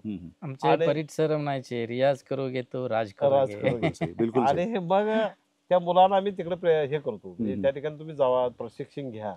आणि कारण कलाकार काय असा लगेच सर तयार होत नाही. अजूनही आमचं म्हणजे या कामातला सातत्य असेल किंवा बासरीचा आमचा रियाज असेल म्हणजे आम्हाला सतत करावा लागतो सर. म्हणजे हे मुलांसाठी आम्ही ते सांगतो, कारण तुम्ही सातत्य ठेवला तरच तुम्ही पुढे जाणार आहे. कोणत्याही गोष्टीत असू दे, अभ्यास असू देत, कला असू देत, स्पोर्ट्स असू देत, या सगळ्या गोष्टींच्या मध्ये आम्ही 100% योगदान द्यायलाच पाहिजे. आम्हाला वाटतं आम्ही ट्रेनिंगला एका ठिकाणी होतो त्यावेळी त्यांनी सांगितलं होतं एका ट्रेनिंग मध्ये, ज्या वेळा तुम्ही 100% प्रयत्न कराल, 100% प्रयत्न कराल, त्यावेळेला ती गोष्ट तुम्हाला करायला. एक चित्र असेल, एक माध्यम असेल, ते तुम्हाला कळण्यासाठी त्याच्यामध्ये 100 उड्या मारायला लागतील किंवा 100 चित्र करायला लागतील.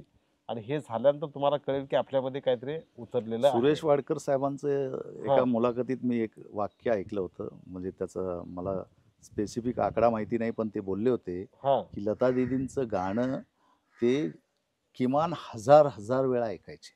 अरे हा, म्हणजे एवढं 1000 वेळा, की ते जे बारीक सूर नाही. कसं गायले असतील त्या, हा हा हा कसं हे केलं असेल, तो कान तयार होणं Yes, आणि yes, मग yes. सूर तयार सूर होणं, द- बरोबर. आणि सर गाणी हे जे मोठे बरोबर. झालेले लोक आहेत. लता दीदींबद्दल बोलणं आपलं कामच नाही आहे. सुरेश वाडकर साहेब सुद्धा ही एवढी उत्तुंग उंचीची माणसं जी घडली ती अशीच नाही घडली. नाही नाही. सचिन तेंडुलकर त्यांनी त्यांच्या लहानपणी जे काही त्या ह्याच्यात सरावाचं सातत्य ठेवलं हा. म्हणून ते तिथपर्यंत अंगभूत एक गुण असतातच, असतात असतात. पण त्याला सरावाची जोड लागतेच. निसर्गदत्त काही तुम्हाला देणगी असू असू शकते, शकते. हा पण त्यालाही सरावाची जोड लागते. निसर्गदत्त देणगी आहे म्हणून टिकला माणूस असं होत नाही, असं नाही. होत नाही. सराव सोडला, त्या पेशापासून दूर झाला तर विनोद कांबळीचं उदाहरण डोळ्यासमोर आहे. डोळ्यासमोर आहे. बरोबर. अत्यंत गुणवान माणूस, पण काय दुर्दैव त्याच्या बाबतीत झालं माहित नाही.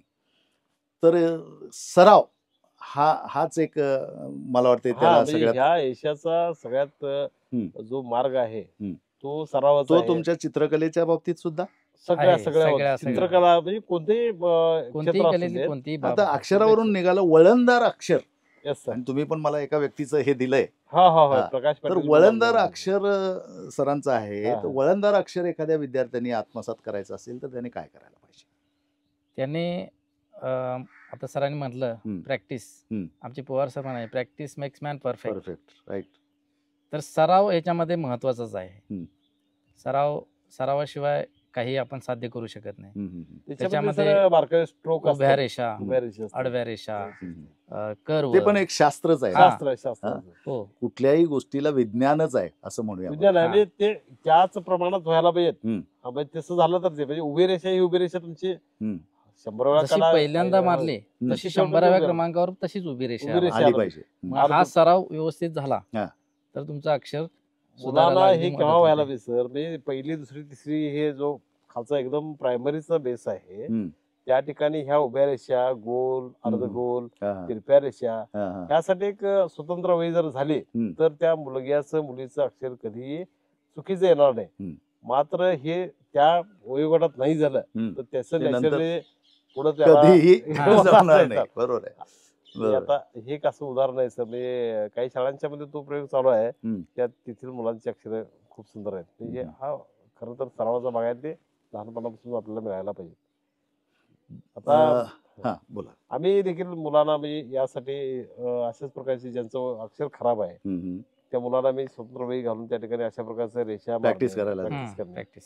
हे त्या मुलांना मी सांगतो अरे हे एवढी पेजेस तू करून आण आणि कारण अक्षर सुंदर असेल तर त्याचा एक वेगळा प्रभाव असतो.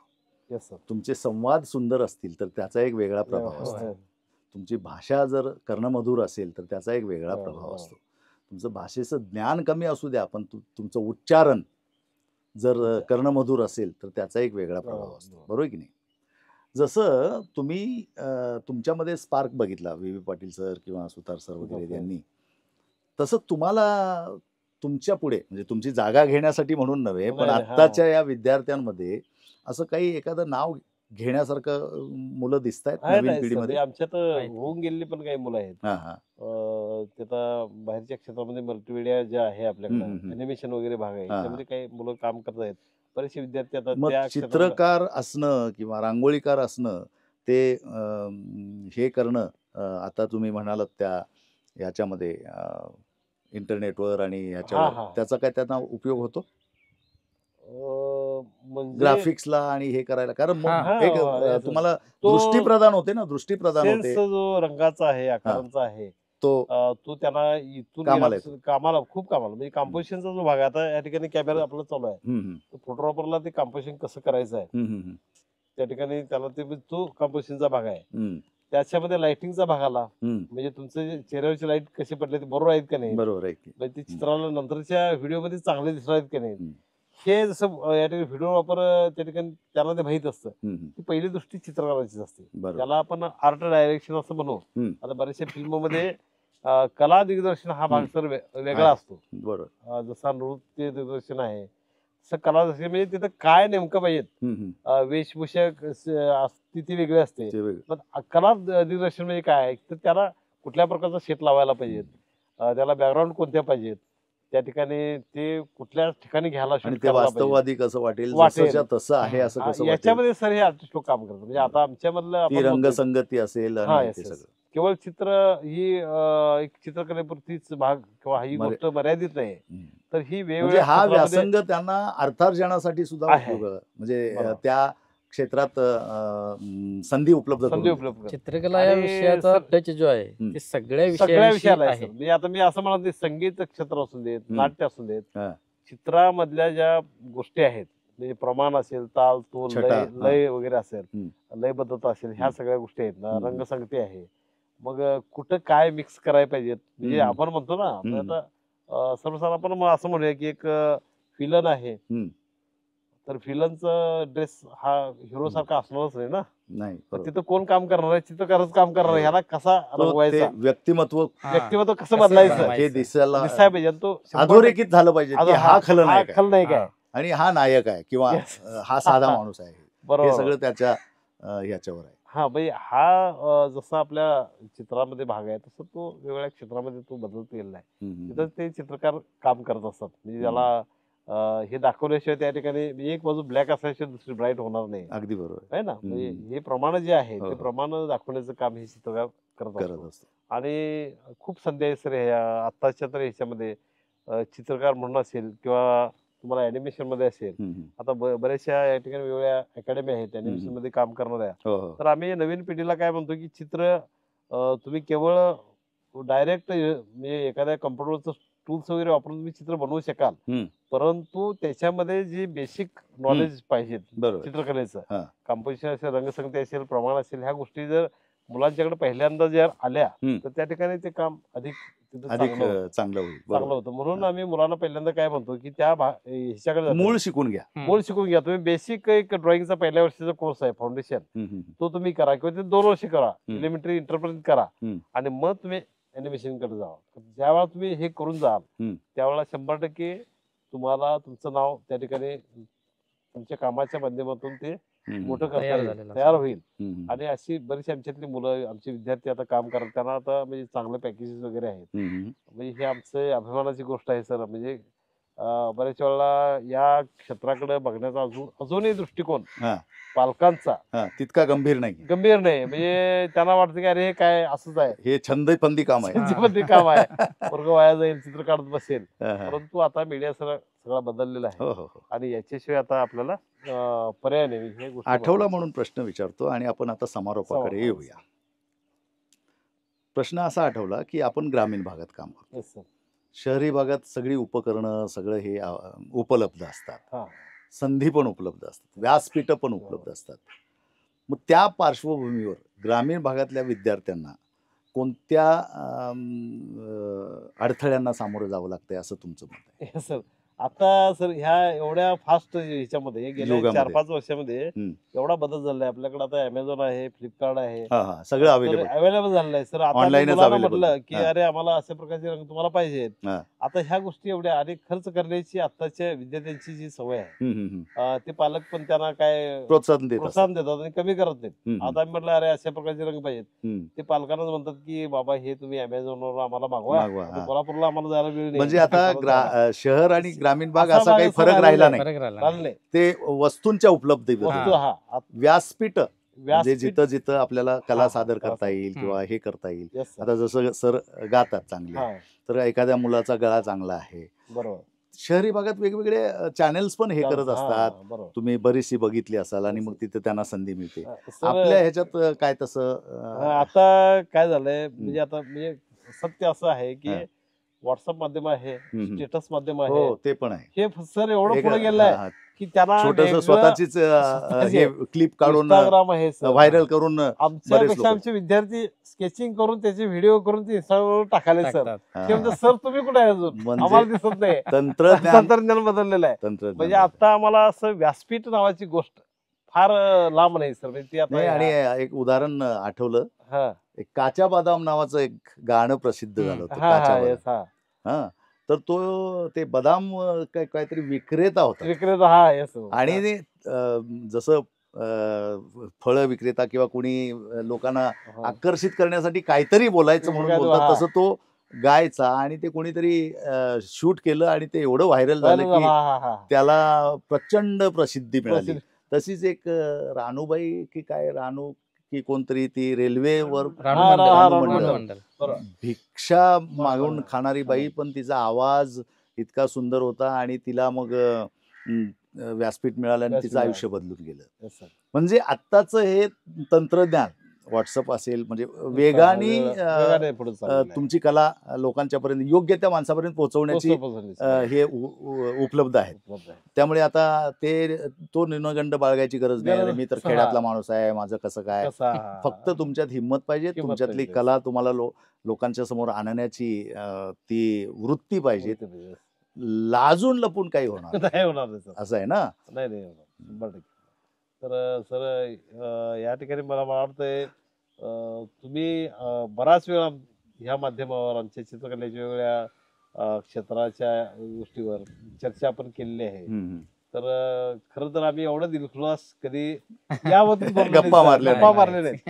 आम्ही मित्र असतोय कधीतरी, आमचं म्हणजे एक मैफिल असते, संगीताची मैफिल असते, आम्ही एकमेकांच्या कामाविषयी बोलतोय. मग आमचे ग्रुप आहेत, तर त्या ग्रुपवर आम्ही एकत्र कधी आलो तर त्या ठिकाणी त्या सगळ्या गोष्टी आमच्या हे होतात. परंतु एक मुलाखत म्हणून सर आज बोलण्याची तुम्ही आम्हाला या ठिकाणी संधी उपलब्ध करून दिला. आणि खरं तर कॅमेरासमोर आम्ही कधी न येणारी माणसं आहेत, कारण आम्ही असेच आमची ब्लॅकबोर्ड करतो, खरं सर रांगोळी हा प्रकार मी आता परत एकदा रांगोळीकडे. तर रांगोळीचा आमचा म्हणजे पाटील सरांनी सुरुवात केलेली ती परंपरा, महागावला दिलेली परंपरा आहे म्हणा. तर ते आता काही विद्यार्थी आता पण ते करतायत काम, आम्हीही करतोय. तर ते आम्ही मला वाटतं आमच्या जसं आमचं हे चालू झाला आमचं कामाचं, तर त्यामध्ये आम्ही मग आमचे आकार आमची रांगोळीचे आम्ही वाढवले, लोकांना काहीतरी भव्य दाखवावं असं आम्हाला वाटायला. आणि मग ते एकदा तुम्ही जर भव्य दाखवला तर नंतर कमी कसं करून चालेल आहे ना. तर तीच आम्हाला एकदा तुम्ही ती प्रथा पाडलाय तर ती तुम्हाला पुढे चालू करायची आहे. तर तेच काम आम्ही चालू करतोय. आता रांगोळी पूर्ण होते, सगळं होतंय, लोक येतात, उद्घाटन झाल्यानंतर ते पाहतात. आता बघण्याची दृष्टी किती क्षणाची असते, 2 मिनिटाची असते, 5 मिनिटाची असते. त्याच्यामध्ये त्या व्यक्तीच्या मनावर प्रभाव पडेल असं चित्र व्हायला पाहिजे. अगदी बरोबर. परंतु त्याच्यामध्ये आम्ही किती काम केलेलं आहे, 36 तास, 38 तास, 40 तास. तेच मला विचारायचं होतं की एक रांगोळी संपूर्ण पूर्ण करायला, एक चित्र, व्यक्तिचित्र असेल, निसर्गचित्र असेल किंवा काही बोधकथात्मक काही असेल, तर ती रांगोळी पूर्ण करायला तुम्हाला किती वेळ लागतो? सर आमची शाळा ह्यामध्ये साधारणपणे आम्हाला एक आम्ही 12x12 अशी मोठी साईज असते, 15x15 अशी मोठी साईज असते. आणि दरवर्षी आम्ही समाजातील काही घटना असतील, काही विषय असतील, तर आम्ही शक्यतो असं काय बाकीचं टाकत नाही. मग ते प्रबोधनात्मक काय असेल बरोबर, शालेय ह्याच्यावर व्यासपीठावर करायचं तर काही करता येत नाही, म्हणजे वेगळं काय असं करता येत नाही, जेणेकरून मला ते मुलांच्या पुढे आपण मांडायचं आहे, समाजासमोर मांडायचं आहे, तर ते चांगलंच असायला पाहिजे. हा एक आमचा अट्टास असतोय. आणि आमची म्हणजे अशी विषय आमची मिटिंगलाच ठरतात की तुम्ही या विषयावर एवढं करायला पाहिजे. ते ठीक आहे. आणि मग ह्याचा कालावधी जो आहे आम्ही म्हणतोय ना, आम्ही चित्र काढून म्हणजे रेखाटन केल्यापासून ते पूर्ण होईपर्यंत कमीत कमी 40 तास, कमीत कमी 40 तास काम करायला लागतं. एक हे करायला पूर्ण रांगोळी पूर्ण व्हायला 40 तास, 30 ते 40 तास एवढं काम होतं. म्हणजे आम्ही ते कंटिन्यू होत नाही आमचं, म्हणजे त्याला हे गॅप तर घ्यावंच लागेल ना, कंटिन्यू कसं शक्य. त्याच्यामध्ये सर त्याच्या पार्श्वभूमी असते, बॅकग्राऊंड असते, वेगवेगळ्या व्यक्तिरेखा असतात. त्या व्यक्तिरेखा कुठं आपला चुकीच्या करून चालत नाही, ते काटेकोरपणे ते व्यवस्थित पूर्ण करायला लागतात. अॅक्युरेसी महत्वाची. अॅक्युरेसी त्याच्यावरच एक प्रबोधनात्मक एखादं वाक्य असते, ते लिहायला लागते, त्याची बॉर्डर असते. ह्या सगळ्यातनं ज्यावेळेला आम्ही बाहेर पडतोय काय खरं तर त्यावेळा ती रांगोळी जन्माला घेते. आणि ज्यावेळा रांगोळी एकदा जन्म झाला तर त्याच्याशी आमचं बाकीचं मग रिलेशन राहत नाही, कारण तिथं ती आमच्या तिथं तुमच्या प्रसूती वेदना संपल्या. हे झालं त्यानंतर मग ती सगळी प्रेक्षकांची होऊन जाते, अगदी बरोबर, रसिकांची होऊन जाते. पण हा जरा टेक्निकल प्रश्न आहे की एखाद्याने रांगोळीचं हे आयोजित केलंय, त्याला लागणारी जागा वगैरे सगळी व्यवस्थित केली, कलाकार तुम्ही ते रांगोळी ही केली. ही रांगोळी जसं भाजी, हिरव्या भाज्या घरात आणून ठेवल्यानंतर किती दिवसापर्यंत आपण, नाहीतर मग त्या खराब होणार, तसं रांगोळी हा पण प्रकार नाशिवंतच म्हणूया ना. त्याला कालांतराने हे हा, होणार, तर ती साधारण टवटवीत हा किंवा प्रेक्षणीय व्यवस्थित Yes, sir. आहे असा हा कालावधी किती दिवसांचा असतो? हो सर, जसे 4 दिवस ती राहू 3 ते 4 दिवस जर म्हणजे pack 3 ते 4 व्यवस्थित दिवसात ते आपली 40 तासांची मेहनत संपुष्टात येते. संपुष्टात येते. नंतर धूळ पडते, धूळ पडते, किडे फिरतात, हम्म. असं काहीतरी होतंय, लाईट कचरा लावल्यामुळे पडतोय, किडे वगैरे येतात. असं. हा, हा, हे अतिशय एक आपण म्हणतो क्षणात फुलपाखरासारखं त्या रांगोळीचं जीवन आहे. हा, हा. म्हणजे एवढं अल्पजीवी असणारी ही अल्पजीवी. कला Yes, sir. पण लोकांवर प्रभाव पाडून प्रभाव जाते. हम्म. कलाकाराचा कस निघतो, Yes, sir. बरोबर की नाही? Yes, sir. आणि हे आपल्या मातीत बरीच विद्यार्थी पण आता चांगल्या चांगल्या चांगलं रांगोळ्या चांगलं टाकताना करतात. दिसत आहेत. आणि आता बऱ्याचशा म्हणजे या बाबतीतले व्हिडिओ वगैरे मुलांच्या पर्यंत आता ह्या युट्यूबच्या माध्यमातून देखील बघायला त्यांनी पाहायला मिळतात. शिकणे हा जो प्रकार आहे ना सर, हम्म. तो खूप आता काय झाला एक गुरु म्हणून आपण ज्याला म्हणू प्रत्यक्ष गुरु, हम्म. तो आपल्याकडे आता पाहिजेच. पाहिजे. तो मार्गदर्शन म्हणून पाहिजेच, हम्म. परंतु एक सपोर्ट म्हणून जो युट्यूब नावाचा गुरु आहे, हम्म, हम्म, हम्म. ते तुम्ही पण या ठिकाणी या माध्यमातून बऱ्याचशा हा. गोष्टी म्हणजे आम्ही बघितले तुमचे सर व्हिडिओ वगैरे, हम्म. कितीतरी महान व्यक्ती तुम्हाला भेटलेत सर. हा. आणि आपण कुठं आहे, जग कुठं चाललेलं आहे, व्यक्तींच्या मध्ये किती बदल झालेले आहेत हो. सर, हे तुम्ही दाखवला. हे फार मोठं सर तुमच्या फाउंडेशनच्या नाही, माध्यमातून मग काम असे चाललंय. समाजात सर असे वेगवेगळ्या महिला आहेत, पुरुष हा, आहेत, हा. वेगवेगळ्या क्षेत्रात काम करतायत आणि अत्युच्च ती उंची गाठण्याचा प्रयत्न करतायत. आपलं आयुष्य 180 डिग्री बदल घडवून आणतायत. Yes, मग ते हा. आर्थिक बाबतीत असेल किंवा अन्य कोणत्या बाबतीत असेल. मग या लोकांशी गप्पा मारल्याने आपल्याला पण प्रेरणा मिळते, पाहणाऱ्यांना पण प्रेरणा प्रेरणा मिळते, मिळते, yes, शिकवण मिळते. या मिळते. उद्देशाने हे चालू चालेल. केलं. आणि आणि जसं तुम्हाला आनंद मिळतो Yes, yes. कलाकार म्हणून, मग गाणं असेल, वाजवणं असेल किंवा हे, तसा मला आनंद मी माझा आनंद शोधतोय. तो माझा आनंद त्याच्यात शोधतोय. बरोबर. आणि सर खरोखर तुम्हाला मी धन्यवाद का देतो. तुमचं एक तर तुम्ही ज्या पेशामध्ये काम केलंय ते एक नियमात बसणारा शिष्ट, समाजाकडे त्याचा दृष्टिकोन वेगळा आहे असं, म्हणजे पोलीस म्हणजे शिस्तबद्ध आहे. आणि तुम्हाला म्हणजे म्हणजे एक ज्याला आपण काय म्हणतो, एक पोलिसाला म्हटल्यानंतर लोकांची एक दहशत आहे, परंतु एक साहित्यिक तुमच्यात जो आहे सर, तो या माध्यमातून मिळाला. आणि सर असंख्य पोलीसवाले कलासक्त आहेत, खूप विद्वत्तापूर्ण वाचन केलेले लोक आहेत. आता होतंय काय, सर्वसामान्य माणसाच्या समोर तो पोलीस येतो जो त्याच्याशी उद्धटपणे बोलतो. आणि मग ते एंटायर पोलीस खात्याबद्दल त्याची प्रतिमा होते, अरे बाबा यांच्याकडे जायचं म्हणजे हिडीस पिडीस करून घ्यायला जायचं, ऐकणाऱ्यातली जमात नव्हे ही वगैरे. पण मी अनेक लोक बघितलेत, अधिकारी आणि हे. आता IPS सारखे अधिकारी, किती मोठा बुद्ध्यांक लागतो तुम्हाला IPS व्हायला, विचार करा. प्रचंड. आमचे नांगरे पाटील सर वगैरे, त्यांची जर कधी वाणी ऐकली तरी अंगावर प्रेरणा आणि स्फुरण चढतं. असे अनेक लोक आहेत. ते तर IPS आहेत चला, पण खालच्या स्तरावर, आमच्यासारख्याच्या स्तरावर सुद्धा मी अनेक लोक बघितले ज्यांचा व्यासंग प्रचंड आहे. हा, पण हे गिनतीत कमी असतील काय, पण आहेत. आणि हे आमच्याच खात्यात नव्हे, आर्मीत आहेत, वेगवेगळ्या सरकारी कर्मचाऱ्यांमध्ये मी पाहिलेत. जेव्हा तुम्ही त्या पातळीवर येतात तेव्हा तशा सुराचे लोक भेटतात तुम्हाला. बरोबर. आणि मग लक्षात येतं, अरे खूप मोठं हे आहे. त्यामुळे आपल्याला अभिमान वाटत नाही, कारण खूप मोठ्या लोकांच्या समोर सानिध्यात बसतो तेव्हा आपण किती पामर आहोत हे लक्षात येतं. तर सर आज तुम्ही आम्हाला खूप मोठी संधी दिली. नाही, ही संधी कुठली, संधी आम्ही घेतली आहे. तुम्हाला संधी द्यायला तुम्ही पूर्णपणे प्रस्थापित आहात, समजलं. संधी आम्ही घेतली की चला अशा माणसांची गप्पा मारूया जेणेकरून आमच्या ज्ञानात काहीतरी भर पडेल, आम्ही समृद्ध होऊ. कलाकार होऊ नाही होऊ तो भाग वेगळा, पण ते कलाकाराचं जीवन, जसं आता सामान्य माणसाला त्या नटांबद्दलचं माहिती घ्यायची असतं, कारण त्यांचं ते ग्लॅमरच बघत असतो ना आपण.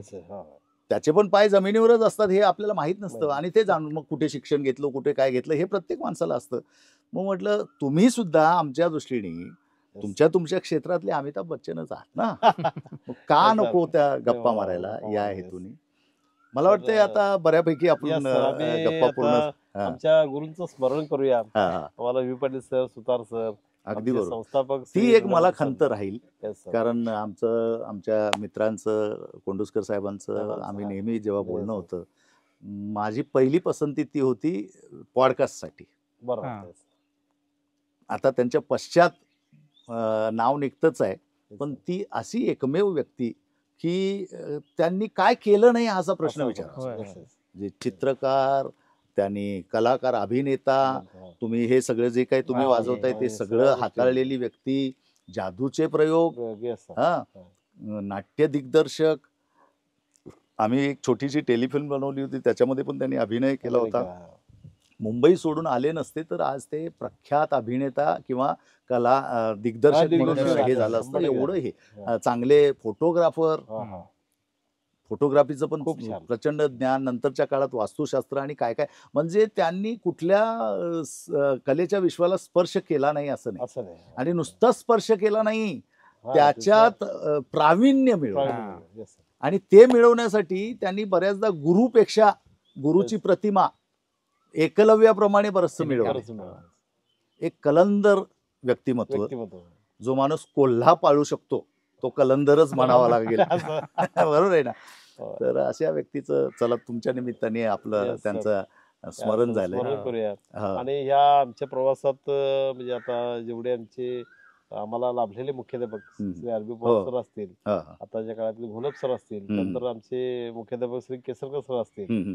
ह्या सगळ्या व्यक्तींचं आम्हाला कायमच प्रोत्साहन लाभलेलं आहे प्रोत्साहन, सर. प्रेरणा. तर ह्या सगळ्यांचं, त्याचबरोबर आमच्या संस्थेनं आम्हाला या बऱ्याचशा संधी उपलब्ध करून दिल्या. हम्म. त्याच्यामध्ये इंद्रजित पताडे सर असतील, आमचे आताचे चेअरमन साहेब असतील, हम्म. विजय विजय पताडे साहेब असतील, हम्म. ह्याने कायम आम्हाला काय म्हणजे आमची पोस्ट बघितल्यानंतर त्यांचं कायम आम्हाला अभिनंदन असते. हम्म. तर अजूनही त्यांनी आम्हाला कायम ह्या माध्यमातून, फेसबुक असेल, आमचं व्हॉट्सअप असेल, या माध्यमातून आमची कामं बघून ते आम्हाला कायम अभिनंदन म्हणून त्या ठिकाणी सेपरेट प्रोत्साहन देत स्वतंत्र असतात. मेसेज करतात.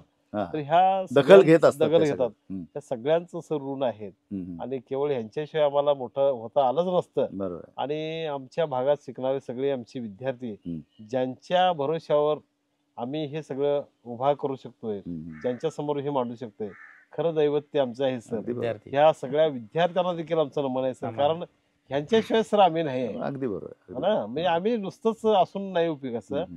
तर हे व्यासपीठ आहे. हम्म. आणि व्यासपीठाच्या समोर जे आमचे सगळे जे आमचे रसिक श्रोते जे आहेत ते आमचे विद्यार्थी आहेत. हा, तेच तर खरी हा, रसद खरी तीच दौलत आहे. आहे सर. हम्म. तर ह्या सगळ्यांच्या मुळे सर आम्ही आज आमचा हा जे प्रवास काय आमचा मिळवलंय ते. मिळवलेला आहे. हा. आणि ते जे आमचे शाळेतले आमचे सगळे फळे जे आमची वाट बघत असतात सर, काय त्यांचंही आम्हाला धन्य मानावं लागेल. कारण त्या फळ्याकडे त्याने आम्हाला खूप सण केले सर, आम्हाला घासण्यापासून. हा? तर बरोबर आहे. त्या माझ्यासाठी एक स्वतंत्र तुम्हाला फळ आहे. घडवण्यात त्यांचा मोठा त्याचा मोठा वाला मी अजूनही म्हणतोय की हा माझा, आमच्यातले शाळेतले शिक्षक म्हणतात अरे हा तुझाच फळ आहे. हा. काय कुठला जो दर्शनी फळ आहे ना, हम्म. तो तुझा आहे फळा, तो हम्म. तो तुझी वाट बघतोय. हम्म. तर हा माझा सखा आहे तो, अगदी म्हणजे बरोबर. जो माझा मित्र आहे, हम्म. जो मला कायम ह्या जिल्हा स्तरावर, राज्य स्तरावर ज्या फळ्यानं मला नेलं, हम्म. तो माझा फळ आहे अगदी बरोबर. सर. ह्या गोष्टींना मला विसरता येणार नाही. हम्म. म्हणजे आणि ही मातीचे रंग आहेत. कृतज्ञताच आहे. माणसाला हा, आयुष्यभर हा, आहे. खरं जी- माणूस म्हणून जिवंत माणूस. ठेवते, कलाकार म्हणून जिवंत ठेवते. जी तुम्हाला निर्जीव वाटणारी गोष्ट आहे, पण ती हम्म. निर्जीव नाही सर. निर्जीव नाही. ही बासरी आहे ती निर्जीव नाही, नाही. तो फळा आहे तो निर्जीव नाही, बरोबर आहे. ते खरं आहे. खडू आहे ते पण निर्जीव नाही सर. आणि ते क्वांटम फिजिक्सने सिद्ध केलंय, सिद्ध केलंय विज्ञानाने सिद्ध केलंय, या जगात काहीही निर्जीव नाही. निर्जीव नाही हम्म. बरोबर आहे. सर. आणि ह्या सगळ्यांचाच आम्हाला खरं तर म्हणजे याला आपण मातीचा वसा म्हणतोय, हम्म. तो आम्हाला लाभलेला आहे. आम्ही दोघे ह्याच माध्यमातून पुढे असं काम करणार आहे. जेवढं आम्हाला शक्य आहे त्याच्यापेक्षा आम्ही जास्त जास्त योगदान योगदान द्यायचं देणार प्रयत्न. आहे सर. आणि आजची ही मुलाखत आम्हाला अधिकच प्रेरणादायी झालेली आहे. आणि सर्वांसाठी माझा नमस्कार आहे की या ठिकाणी नॉलेज गेन फाउंडेशन या वाहिनीला तुम्ही सबस्क्राईब करा, लाईक करा, शेअर करा, बेल ऐकन दाबा. आणि खूप खूप व्हिडिओ याच्यामध्ये या माध्यमातून येतील. सर्व व्हिडिओ तुम्ही पहा, इतरांच्या पर्यंत पोहोचवा. आणि खरोखरच हे काम खूप मोठं आहे. कारण स्वतःकडचं ज्ञान हे जगाला देणं, शोधून काढून साहेब या ठिकाणी ते ज्ञान आपल्यासमोर आणत आहेत. आणि ते सर्व ज्ञान तुम्ही या ठिकाणी ते आत्मसात करा, इतरांनाही शेअर करा. याबद्दल सर धन्यवाद. फार फार आभारी आहे. खूप खूप धन्यवाद. धन्यवाद. समारोपाचं काम माझं हलकं केलंय सरांनी. सरांचे दोन्हीही सरांचे आम्ही नंबर देणार आहोत. दिलं तर चालेल सर? यस काही महाराष्ट्राच्या Yes, sir. कानाकोपऱ्यातून Yeah. पाहणाऱ्यांनी जर तुमच्या या कलेविषयी किंवा आणि कुठल्या ह्याच्याविषयी जर Yes. तुम्हाला फोन केला तर तुम्हाला काही अडचण असणार नाही ना? नाही नाही सर तर आपण त्यांना फोन करून विचारू शकता, माहिती घेऊ शकता. तुम्हाला काही प्रश्न असतील तर विचारू शकता आणि म्हणजे अर्थात त्या कलेसंदर्भात काही Yes, sir. माहिती वगैरे घ्यायची असली तर. खूप मजा आली. Yes, sir. गप्पा इतक्या रंगल्या की वेळेचं भान राहिलं नाही. अशाच महानुभावांना आम्ही वेळोवेळी आपल्यासमोर घेऊन येणार आहोत. त्यांचा जीवनपट, त्यांचा कलेचा असेल, कर्माचा असेल, कार्याचा असेल, तुमच्यासमोर उलगडवून दाखवणार आहोत आणि या सगळ्या याला तुमचं प्रेम आम्हाला आवश्यक आहे. पुन्हा वारंवार भेटायचं असेल तर थांबायला तर हवं. Yes, sir. म्हणून आता निरोप घेऊया. धन्यवाद. धन्यवाद सर धन्यवाद सर, तुम्ही वेळ दिला. धन्यवाद. धन्यवाद.